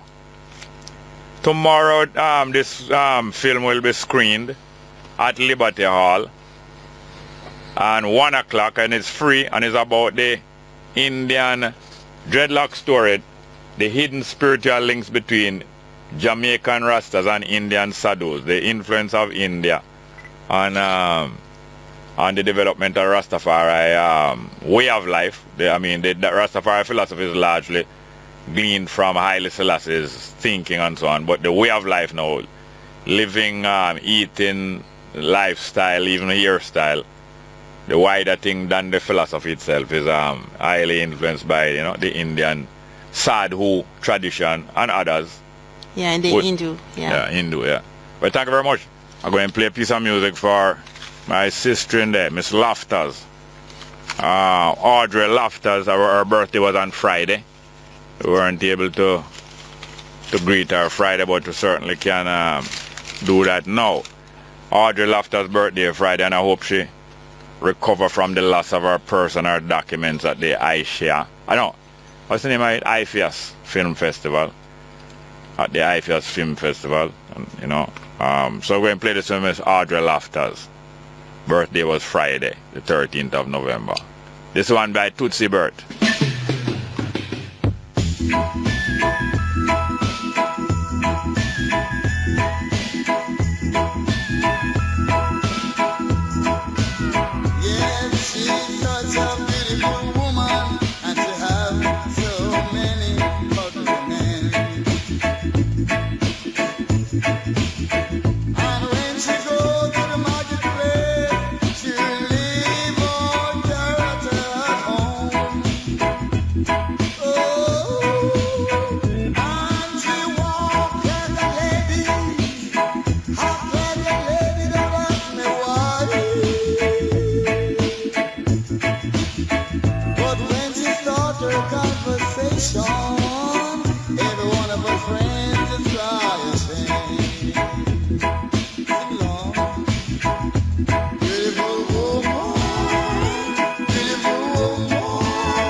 Yes, Dr. Famous Audrey Lafters. And belated birthday from Friday. And anything negative in that song, it do apply to her. All of the good things apply to her. And we have our next lady, beautiful lady from Germany and France in the studio here. Miss Linda Inush. Anybody want to talk to her to make up the documentary about the Rastafari connection with India, dreadlock story, the hidden spiritual links between Jamaican Rastas and Indian sadhus? Welcome to talk to her. She's still here with us. Well, I'm going to read a few text messages and we'll get back to the phone. Jerry, do this box down any politician anytime, anywhere, coming from big truck. Same person in the big truck, or is big truck kind of gone off her head? Is this a threat? What are you doing? What are you about? We soon know what you're up to. Next one. Some people who get paid because of the names of both regimes, don't let them corrupt you. Well, thank you very much for that encouragement. Next one. Jerry, you know, see how the big JLP money men framed Devon went to that dirty rumor to get their man a seat. Also, Devon Wint is not one of the big men. Not getting back in front of the big men. Okay. Next one. Jerry, with the attack on Paris by radicalism, do you think that we should bond you and Liz from the airwaves coming from Big Truck? Well, Big Truck talking about bond you. I don't know if it's Big Truck. I feel like somebody impersonate Big Truck. Bond you? What does the word bond mean? Is bond you talking about or bond? It's two different things, you know. Maybe you're here as James Bond. Next one. If Goat Island is to start now, most of the Chinese workers would be here. We are short of skills for construction like this. Yes, but you see with them that say, that's why them say a white man go down to Egypt, go build the pyramid there. I couldn't black man build them there. I couldn't black man build all them things there. A white man would go down there. The same thing you say now on the Chinese worker can build certain things.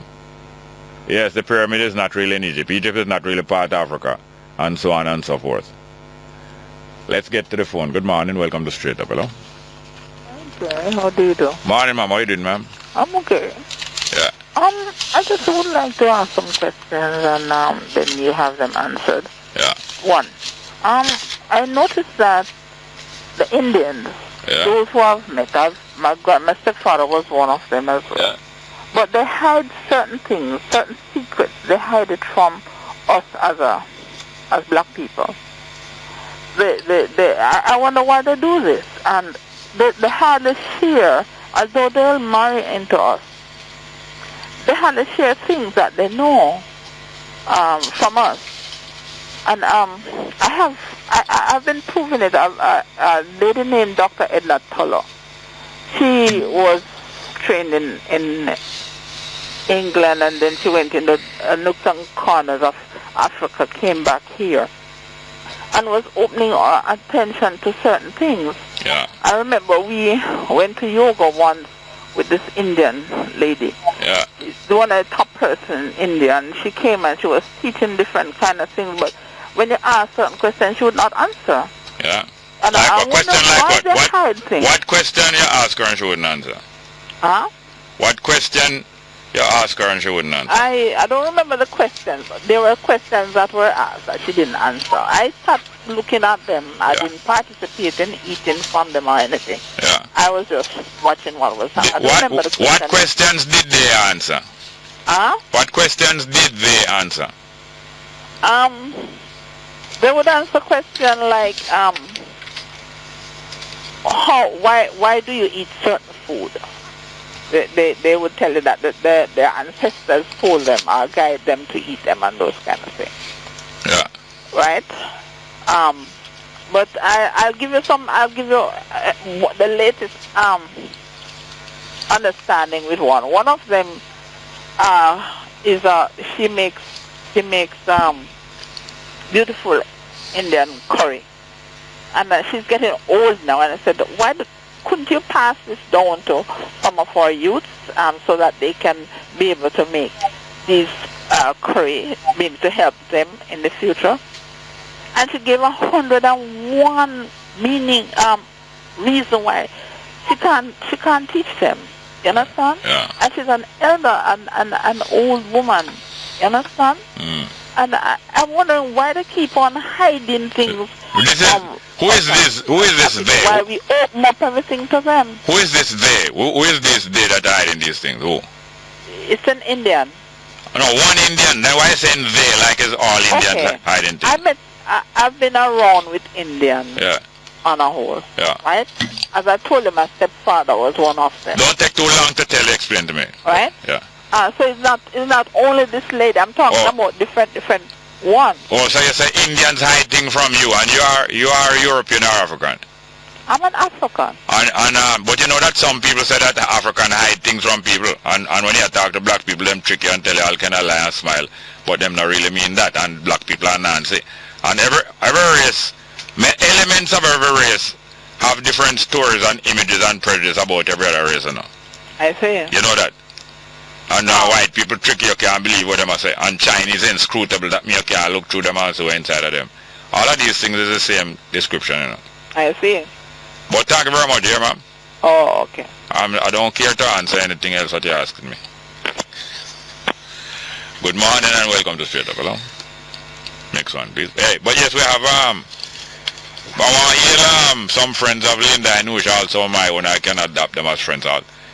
Because the person who made that film, Songs of Redemption, about life in prison, a Jamaican documentary made in the prisons of Kingston, capturing the moving story of redemption and rehabilitation of inmates of the General Penitentiary located in Kingston, Jamaica, was made by Miguel Galofre. Yes. How you pronounce it? Yeah, Miguel Galofre. Well, really, it was great. Yeah, of course. He's from Spain. He lives in Trinidad now. Yes. And it's the first time you've seen it? No, in Trinidad. But I saw it before. It moved even more, man. Yeah, it's touching. To see what people go through. Look here. This is the end product of slavery, you know. Yeah, of course. It's after 500 years, them man, they do a next sentence. And all of the, you know. That is not to say that all of them are innocent, you know, but may I tell you, man, the system. But I want to hear not only Miguel Galofre, but Carla Gulata. Is Gulati or Gulata? Gulati. Gulati, probably in Spanish. Yeah, my nice sister Carla, who do so much work for the freedom of Jamaica, including freeing Winifred Beach. She's also, I think, the honorary Italian consul. And also Brad Klein, who the producer of the hundreds of hours of documentary of Jamaican music, especially ska. And I think he was listening to the interview here with Linda Inush a while ago. Yale Brad and everyone else. So anyone want to talk to Linda is here, Inush. She made the documentary about Rasta and India and all those things. So you have an opportunity to phone her. We're going to go to the rest of the phone calls, please. Good morning. Yes, sir. VJ test there. Well, go on. Eh? Come again. VJ test there. Translate for me. Good morning. We might talk German to you. Is German you're talking? Yeah. He's talking to you, you know. Yeah. Answer him now. Or are you overwhelmed? No, good morning. You mentioned about funding. Yes. You need some funding. You ever thought of crowdfunding? You know, crowdfunding? Yeah, I know about crowdfunding, of course. And incidentally, there is also a crowdfunding site by the name of Indiegogo. Yes, there is different platforms for getting funding online. Well, I think for what you want to do, you should try some crowdfunding. Yeah, I've tried already, but it's not that easy to get a lot of money. Half of them are DVD to the contribution you're asking for. So they would actually be buying the DVD in advance. By the way, Garnet, may I ask you this? Yeah. When somebody launches a crowdfunding effort, does that preclude them? Is there an agreement or understand that they mustn't seek funding in another way? I'm not sure about that. Yeah. The next thing, sometimes it's on PBC and some public broadcasting film or some great things, and you hear them call and say, please send some contribution. This program depends on your support and so on. That is crowdfunding, though? Yeah, in a sense. Yes, and there's a special offer if you send in some money by that time, you get this package, that package, and the other package, and this. Yeah. That's a crowdfunding? Yeah. Oh, okay. Yeah, so like how your sister you know. Yeah. I say she could offer them, because sometimes crowdfunding, you just ask for the money. Yeah. But sometimes you give them something for the money. Yeah. So may I say she could offer, how much a DVD in the US? Well, roughly $20, $15. Good. So if you go for Indiegogo and you say, you ask like contributions of 50, 20, even $30, and you give them a DVD, if you get $1 million, $20, that's a $20 million US. Yeah? Yeah? Yeah. Nice. All right, Garnet. Yeah. We owe you for that one there. Yeah. Thank you. Next one. Good morning and welcome to Straight Up. Hello. Good morning. Morning. Welcome. Mr. Small, sir. Yes. Like, me the half Indian youth and we read a whole heap. Yeah. My mother last name is Bando, Bandoo. Yeah. But I always read about Sadu, and I'm always see some me that Sadu still, you know. Yeah. For some reason. Someone say if you can make a link between all my name, like if we are Dalit, you know the Dalit them are. Oh. Yeah. Black Indian with them carry come at Jamaica. What them call them? Sidi? The black Indian, the Africans who live in India, them have South African live, them call them a Sidi? Yeah, some. Okay, what you talk about black Indian now?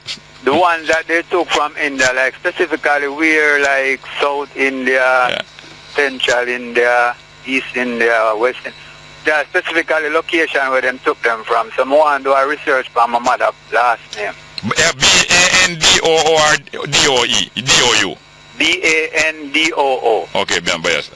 Yes. And me hang up and listen. Hear Mr. Smart. Thank you very much, yes, sir. All right, respect. Yeah, and you can't tell him anything?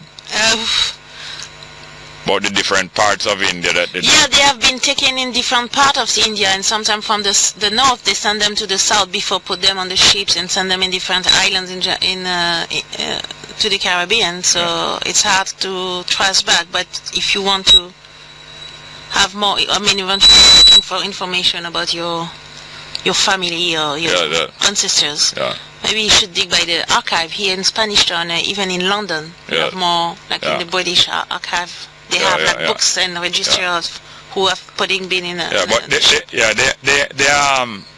the facts about the rape of India by Britain is terrible, and it is more, I think it's more documented even than Africa, than the rape of Africa. Terrible. But even here at you, Professor Vern Sheffield have done some research about the Indian transported to the Caribbean, not necessarily to Jamaica, and especially one of the women, Mahani, and then through her research, she has really confirmed that they have been. And you know that she has Indian blood, you know. Yeah, I know. Of course, it's obvious. Obvious, And the voice, you can hear the voice. Yeah, and she's also part of the documentary, actually. Yeah, great. And St. Mary's, great Indian country. Good morning and welcome to Straight Up, hello. Hello, good morning. Good morning. Jerry? Yes, sir. Morning. Yes, sir, welcome. Linda is the name of your guest? Yeah. Yes, I just have a question to her. I'll hang up and she can answer. Yeah. Well, there's one other matter I want to touch on, but a question as to the exact extent of the force, the force applied to the Indians in India to come to the West Indies. Yeah. I know most of them were from the lower level of the society, people who are unemployed and things, were glad for the opportunity. But I want to know to what extent there was really force to come. Yeah. Well, before she answered, just want to make mention of a lady of Indian descent in Jamaica, Miss Marlene Malaho Ford. Yeah. Glad to know that the senators accepted that they were wrong in suspending her, and I hope that the suspension will be expunged from her record. They didn't state exactly whether they off the record or it's going to be a part of her legacy. So I hope they expunge her record for that suspension. Yes. Well, I don't know if the Indians were glad to come to the Caribbean doing the same thing for the oppressor, but actually why they have taken the people for the low society, the low levels, because it was mainly farmers who were able to work on the plantation. So they were looking for people skillful for that. And they not only send them to the Caribbean, but also in different islands like South Africa, which is currently Mauritius, and the Comores and Seychelles. So they send the people, skillful. And that's the reason why, actually, even though they were in different countries, they have kidnapped Indian, especially skillful for sugar plantation to the Caribbean. You mentioned. What's the extent of the kidnapping? Yeah. It was significant. Of course. Okay. Yeah, of course. There were like more than 36 million people, 1,000 people who have been transported from 1845 to 1917, just in Jamaica. Yeah, 36,000. More than that, yeah. Yeah, well, thank you very much, dear sir. Okay, good. Next one, please. Good morning. Welcome to Straight Up. Hello? Yes, good morning, Mr. Small. Welcome. You know, there's a very interesting development taking place here. A very interesting development. The divestment of the Cayman Stock Limited. The Cayman Stock Limited. It has been that there are two preferred bidders. One being Supreme Ventures, and the other being accompanied by one Dr. Graham, you know? Yes. This matter, Mr. Small. It will be good if Supreme Ventures given this facility run. The reason why I say that, right now Supreme Ventures has 90% of the given mark. 90% of the gambling. So it wouldn't be fair for us to have monopoly. You understand me? We should have gambling monopoly with one set of people control over gambling. So I hope that wisdom is used. Remember here Jamaica? I know we followed here Jamaica and gave it to the Trinidad people when they were a group of local people who could have controlled it. Because hope that this thing doesn't happen. Look here now. Hello. Yeah. I assume that you are waiting for him to touch you. Wait for who? The same man with Portia said him she waiting for him. When him touch her, she will know when to call election date. When? Mr. Small, before I go. No, ask you something. Ask you something. Are you waiting also for him to touch you for you to get a Bongo? Look here, no. There's also we need you're not dealing. Not communicate with it. Thank you very much. Let's go for a break. Straight up. I'm your host, Jerry Small. We also have our guest here, Diane. No, not Diane. Linda Inush. Oh, yeah, Inush. Linda Inush, a documentarian of the Rastafari, Jamaica, African, Indian connection, especially in the spiritual links, hidden spiritual links between Jamaican and Rastas and Indian Sadhus. Good morning, welcome. Straight up, hello? Good morning, Mr. Welcome. Talk up a little louder, please. Mr. Small, can you hear me? Yes, sir. Yes, sir. This Mr. Brown? Yes, it is I. Yes, sir. How you do? Fine, thank you. I have a real serious problem that I wanted to bring to your attention and your listeners, because what is happening to me, I think, is probably... A little louder, please. I think what is happening to me is probably something that has happened to many other persons. Yeah. I have been a subscriber to Digicel for almost 15 years. Yeah. And my bills in combination, I've spent almost $1 million on the phone in terms of talk time. Last month, I was arbitrarily cut off, ostensibly for a non-bill payment, and I decided that I had enough, and I tried to port my number over to Flow. Yeah. And Digicel has been so obstructive and so incredibly difficult to deal with. They're now trying to tell me that I owe them for talk time that I haven't even used. So I'm thinking that probably the OUR, which I'm probably going to have to contact, and other persons need to draw the line, because their behavior borders on criminal.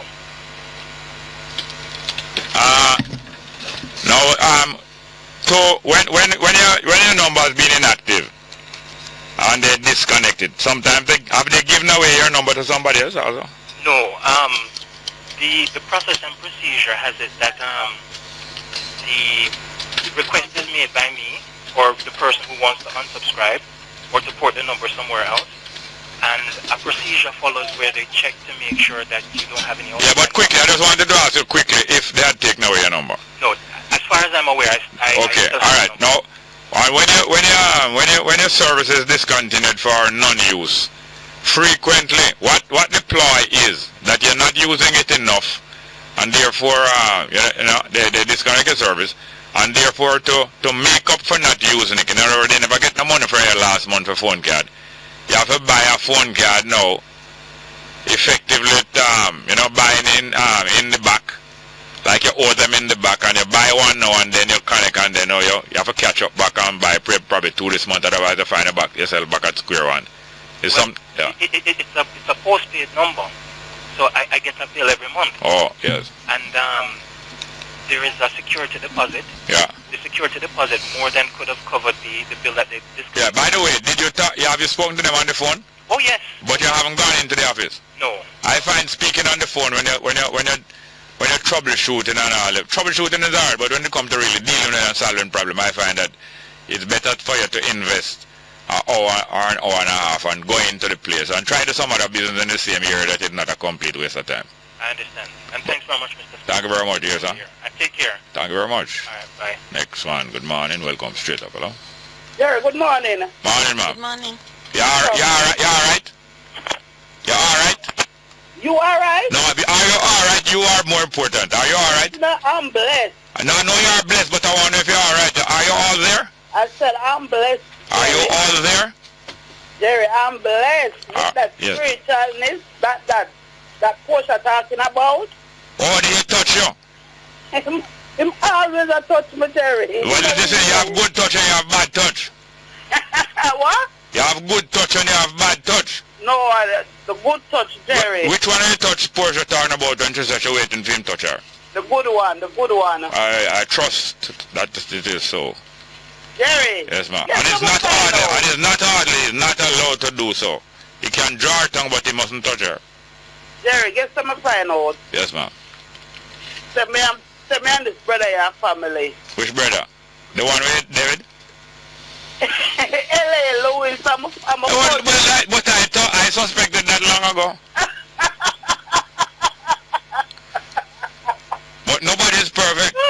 L.A. Louis, I'm a cousin, Jerry. That's why I love him, so. Yes, and he is in the male ward. He's in the male ward. Well, I don't know shot him then now. I want to find out who shot him then now. Yes. I want him call the station and get my number. Yeah.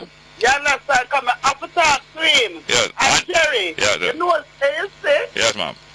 If you have some more money, but can make I'm family $1 million a day. Me know, but I have to send some. I have to send some. Yeah. You make $500,000 a day. Yeah. And if anybody out there will really want help them brother and sister, Jerry, I have around 5 items where the Holy Spirit fill me with them, I'm going to copyright. Yeah. I'm going to tell them I help my brother and my sister them anywhere them there. No, not on the back road though. Jerry, any which part them there, Jerry, any which part them there, me ever help them, anywhere. No. So I know you're talking. I don't agree to it. You don't agree to it? No. But no, say you not agree to it there because every day I pay war business, war thing. But L.A. Louis is a 7-star general, you know. Yes, I'm here. I walk now. On Fenton, I go for 6, you know. Yeah, how much may I go for? You? Yes. I don't know if you're a general or what. The Holy Spirit star may I go for? Yeah. Yeah, the star that may I go for the Holy Spirit one. Yeah, sister,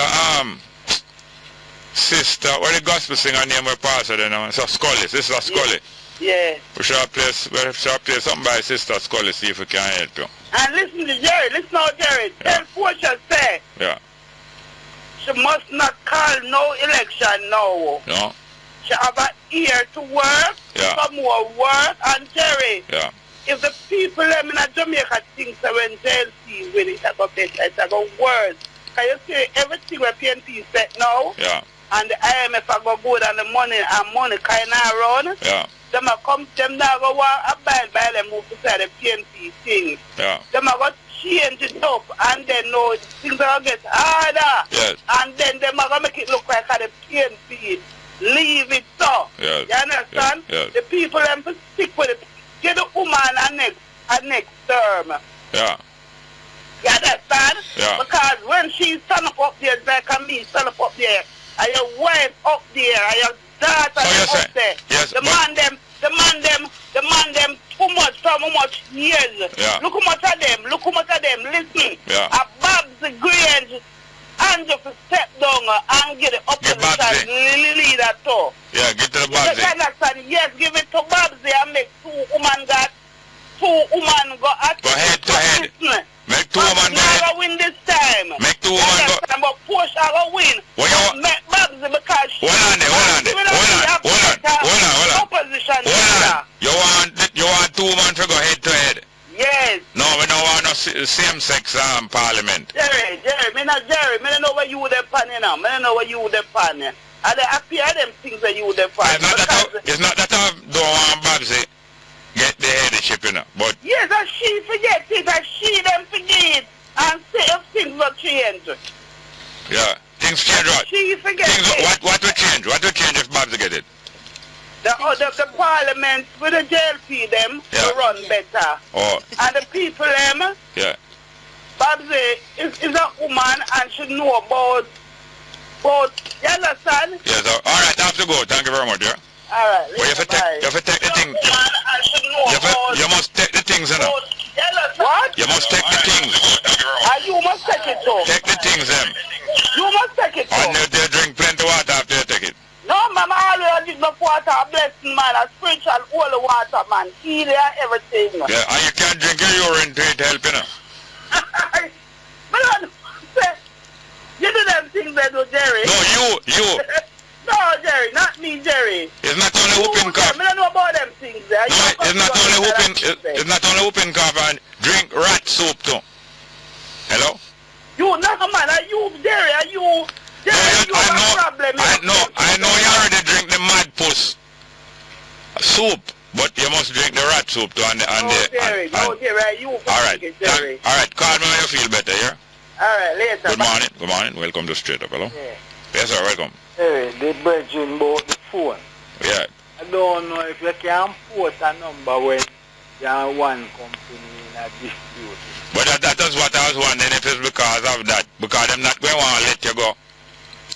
But to me, if you really have a number portability, and it's not that the person owe, if a person owe postpaid is different from if somebody buy phone card and don't use the phone 1 month. So really and truly, if he did say it's a postpaid thing, in other words, you pay the bill after you make the calls. Yeah, need to go owe you a consumer affairs. Yeah. One last thing. Yeah. Virgin Day, the animation Virgin. Where name again? You mean that Mr. Hamilton? Not Hamilton one. Taylor. Hamilton Taylor, yes. Hamilton Taylor. Yes, Hamilton Taylor. Is an iPhone 8. No, yes, Hamilton Taylor. Yeah. His mother is Hamilton and father Taylor. Where film name? I soon tell him, man, my brethren. Yeah. Dr. Taylor anyway, Dr. Hamilton Taylor. Okay. And when they up at the School of Animation? No, I think it's computer science, you know. I think it's computer science. Alright, give that. Yes, sir. Next one, please. Good morning and welcome to Straight Up. Hello? Next one, please. More text messages, please. Yes, we're going to play a piece of music by Super Cat before the program finish. Pass it, give me a later now. We're going to play a piece of music by Super Cat because Super Cat is an Indian, Jamaican, and him have a song about, you know, the leaders of the world. And one time him say, what happened to the throne of Addis Ababa? But him say Addis Ababa, you know.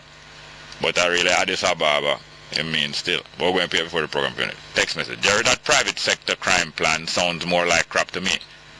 The real way to curtail crime is by fixing the social issues that face this country. I'm sure you're not talking about the one that I was reading from the inmates. I read a little bit from it. I'm so glad I've done so far because especially since I saw that documentary there. I'm going to reply to those brethren inside of the General Penitentiary. And next one. Jerry, I heard that the gays are going to help PNP with the next election. Next one. You are black. No, you are back, thank God for small mercies. Didn't hear you all time last week. Or maybe it's transmission difficult, apart from the fact that Friday we did an outside broadcast. Wasn't it Friday we did the outside broadcast? Yeah. At the Medical Sciences Faculty. And we started, the broadcast itself started half an hour past 9 o'clock because we played some music before. good selection by Yain Stewart too. Next one, Wanga, back at it again, coming from Tompi.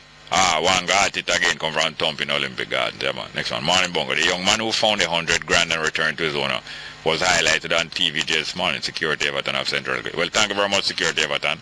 And apart from that, I heard there's some foundation. What was the name of the foundation? There's a foundation that has, I think it's Sagicor, that has decided to open a bank account for him. There's a youth, a young man, found $100,000 in a bag in one of the depressed income areas. And he was one then boy, he has so much difficulties to help his mother who is sick. What he could do with the money, but his conscience was telling him, say no. And then he heard somebody talking to his father, I believe, complaining that he had lost the money. And when he looked at the man, he went back into the bag and saw an ID, and the ID fit the man, so he went and gave it to the man. And a lot of people who live near to him criticizing him, say he's a fool. Some of the guys who play football don't want him on the football team, on the field. Well, go away and don't play today. But eventually, people are sympathizing with him more, and there's a company that opened a bank account for him and probably going to do more. And some of them, the same company, going to send him to a school to improve his baking skills, because he work at a bakery. And apparently, he was on TV this man, and he most likely will end up getting much more than $100,000 of benefit. Yes. This is beautiful story. I mean, just his behavior, so rare today, with this conscience. Yeah, you could document that. Yeah, we could document a lot of things. All right. Yeah, man, because art imitates life, doesn't it? Welcome back to Straight Up, a very interesting program this morning on a Monday morning. And we have our guest here, documentary maker, and she's going to screen, I want to say this at least one more time, she's going to screen this documentary. Very interesting story about the Rastafari connection and the Indian connection, the ancient Indian culture that came into Jamaica with the Indian migrants. And she has also exposed some reality that a lot of the Indian people were forced to come here when their land was being robbed by England. Robbed by England and forced out of their own country into, like not mild, like a disguised form of slavery. Apart from the fact that some did come voluntarily, but voluntary by coercion, same rape. But anyway, very interesting documentary, and it is going to be shown down at Liberty Hall, King Street tomorrow, 1 o'clock in the afternoon. Free of admission and discussion before and after.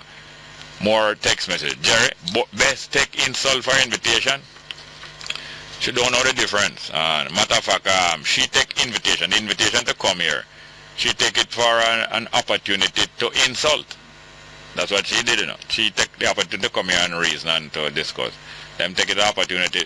They like how some politicians take election as an opportunity to turn dictator. You get elected voluntarily for a limited period of time, you think it's an invitation to become dictator over Jamaica and police state. Next one. Good morning, Father Bongo. You're doing the most honored job today of sweeping away those unwanted cobwebs. 3 eyes. Thank you very much, 3 eyes. Next one. From 40s politician organized gangs, you must be more accurate. Well, but it's me, one of the people for a long time. I tell you these things, or other people, if it's not you, me I hear it from. I am one of the people who telling you that from a long time. Maybe you don't know still, but we don't like to blow our own trumpet. As a matter of fact, we do blow our own trumpet, but not to advertise ourselves. We blow a trumpet to play good music. Other people can blow trumpet both ways.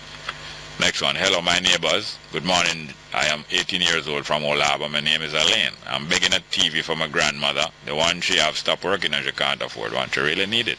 I want to watch School Challenge quiz because I learned from it and I am unable to do so. I would like to smile again. Thank you. Well, Grandma, Little Red Riding Hood need a TV for Grandma because Grandma like when she watch School Challenge Kids. When she did granddaughter watch School Challenge Kids, and Grandma like when she smile. So send one for Grandma that Elaine can smile. Anybody have a TV available, please do so. Next one. Morning, Jerry. Your voice is coming through very loud and callers are low. Yes, I'm conscious of it. Let's get back to the phone. Good morning. Not there. Yeah, we have a few minutes, Linda. And you will be here, Linda. You will be at the documentary tomorrow. Yeah, sure. And people can get to ask you their own questions different from even today. Yeah. You could even email me at dreadlockstory at gmail.com. Yeah, that's good. All the contacts are on the website, dreadlockstory.com. All right. Good morning. Welcome to Straight Up. Hello? Yeah, good morning, Jerry. Welcome, sir. And basically, I just want to touch on the number portability. Yeah. And what them bringing recently. That is crap. Them shouldn't allow the gap between the interchange, like you're calling from another network. Yeah. That's a big mistake with them next. So when them come with number portability recently, yeah, it's just a load of crap. Because you're not supposed to imagine you buy a liter of gas for $100 at a gas station, and you go to another gas station and buy for $500. Yeah. In other words, then a BMW can get gas at any gas station, a Lada can get gas at any gas station. There shouldn't be this disparity from the outset. Yeah. And anybody could have switched it, just that the network them or the people players them need to package them things and attract to them customers. The government and the OUR for blame for this. Yeah, I agree. No, nothing fair applaud them and come talk about them come with number portability. I used to say that the two are throwing a stop all now because they don't plan from long time. Yes. And then get manipulated. Yes. Alright, Jerry. True, man. Good morning and welcome to Straight Up. Hello? Hey, Jerry, morning. Morning, sir. Boy, this was a very enlightened argument here this morning. Yes, I think so. Because, I'm talking about the dreadlocks thing, Yes. And the Indian and the taco. Yes. Because in the Guinness archives, we have the Indians photographed their group picture with their dreadlocks. Yeah. And we never used to call it ganja in the beginning. It was Indian hemp.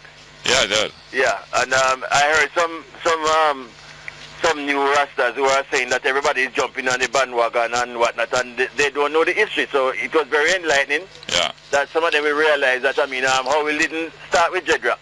No. Yeah. And But dreadlocks, a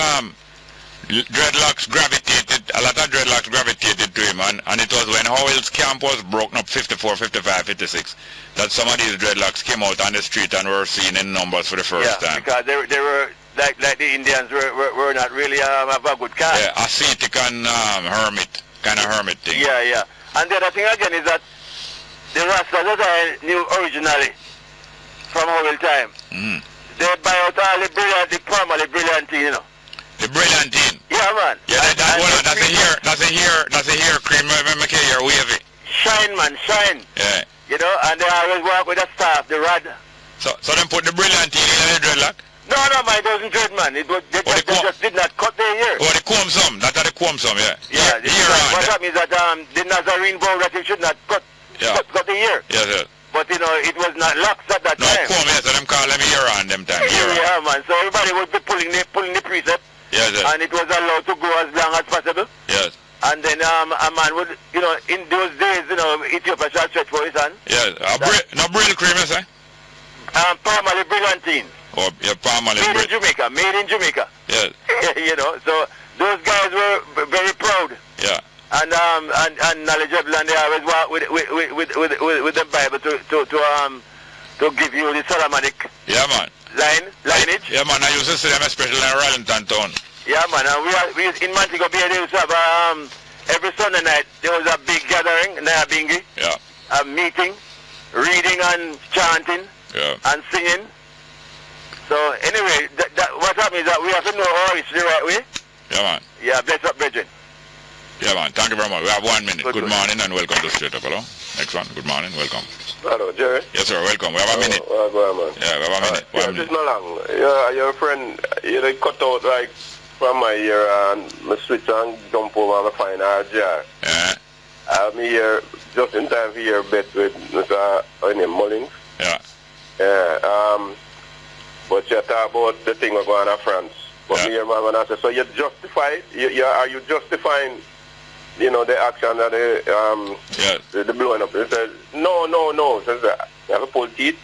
Anyway, to talk and him get off. And man, the next man come on and say, you the only one makes you talk so long and this, He said, bet is that, well, I think him cut off the man still, because him man said, bet is a hole in the transportation where Jesus used. Oh, I thought it was I think it was one like Porsche.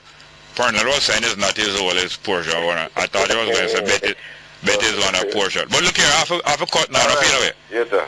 But I want to thank my guest, and I want to thank my producer Tanya Richards and my production assistant Monique does the in-state, the technical operator Linda Inush is my guest today. I want to thank Super Cat, the leaders of the world today, under pressure, straight up as an Indian Rastafari. Well, him seem that way to me most time. Super Cat, thank you very much. Straight Thank you very much. Yes, ma'am. Oh, you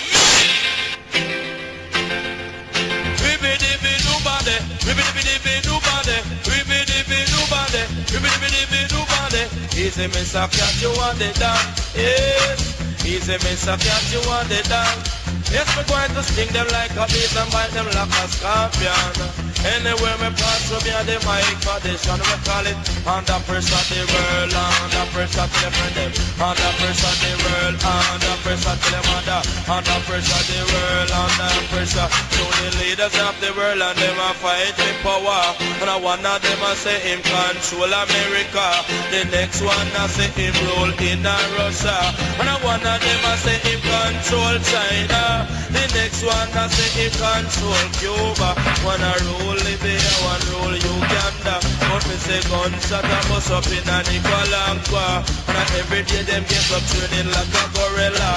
Gaddafi and the leader, me say down in Libya. Him not pray that Ronald Reagan or run America. Cause if them start the war up here, nuclear power. But every day them get up fighting like a gorilla. And fighting for the world we controlled by Chacha. But me ask you a question, me want to answer. Say where is the throne of Alisa Bamba? Me say down in Africa, down in Ethiopia. And some say Jah dead and they don't have no water. But why them don't give it to a prime minister? And give a president or a hero leader. Yeah, we have a couple of text messages there. That gift to the PNP from the gay, for the gay bathroom, because it was being said that no country has got this from the IMF, but we got this brick. Next one, Jerry, Jamaica was the third country in the world to have train running, and then him crash it. Where are we going? Apache Larch. Big up, Jerry. I love your program. I listen every day and enjoy to the max. I'm carrying. Love you. Next one, big up Chicken and the crew from China, Abba, my foodie. Next one, Queen Kamala and Trenchtown family, locking and loving it. Thank you. Hey, under pressure again. Straight. Police Commissioner Carl Williams reflects on his time as the Commissioner of Police. Says he has been a successful crime fighter. Jamaica Chamber of Commerce cautions the government that increased funds for spending coming from IMF repayments must only be used. Legal showdown looms between the JPS and the Hope Pasture Citizens Association. And Electoral Commission of Jamaica says members of the police force who are registered to vote should check to ensure their names appear on the voters list.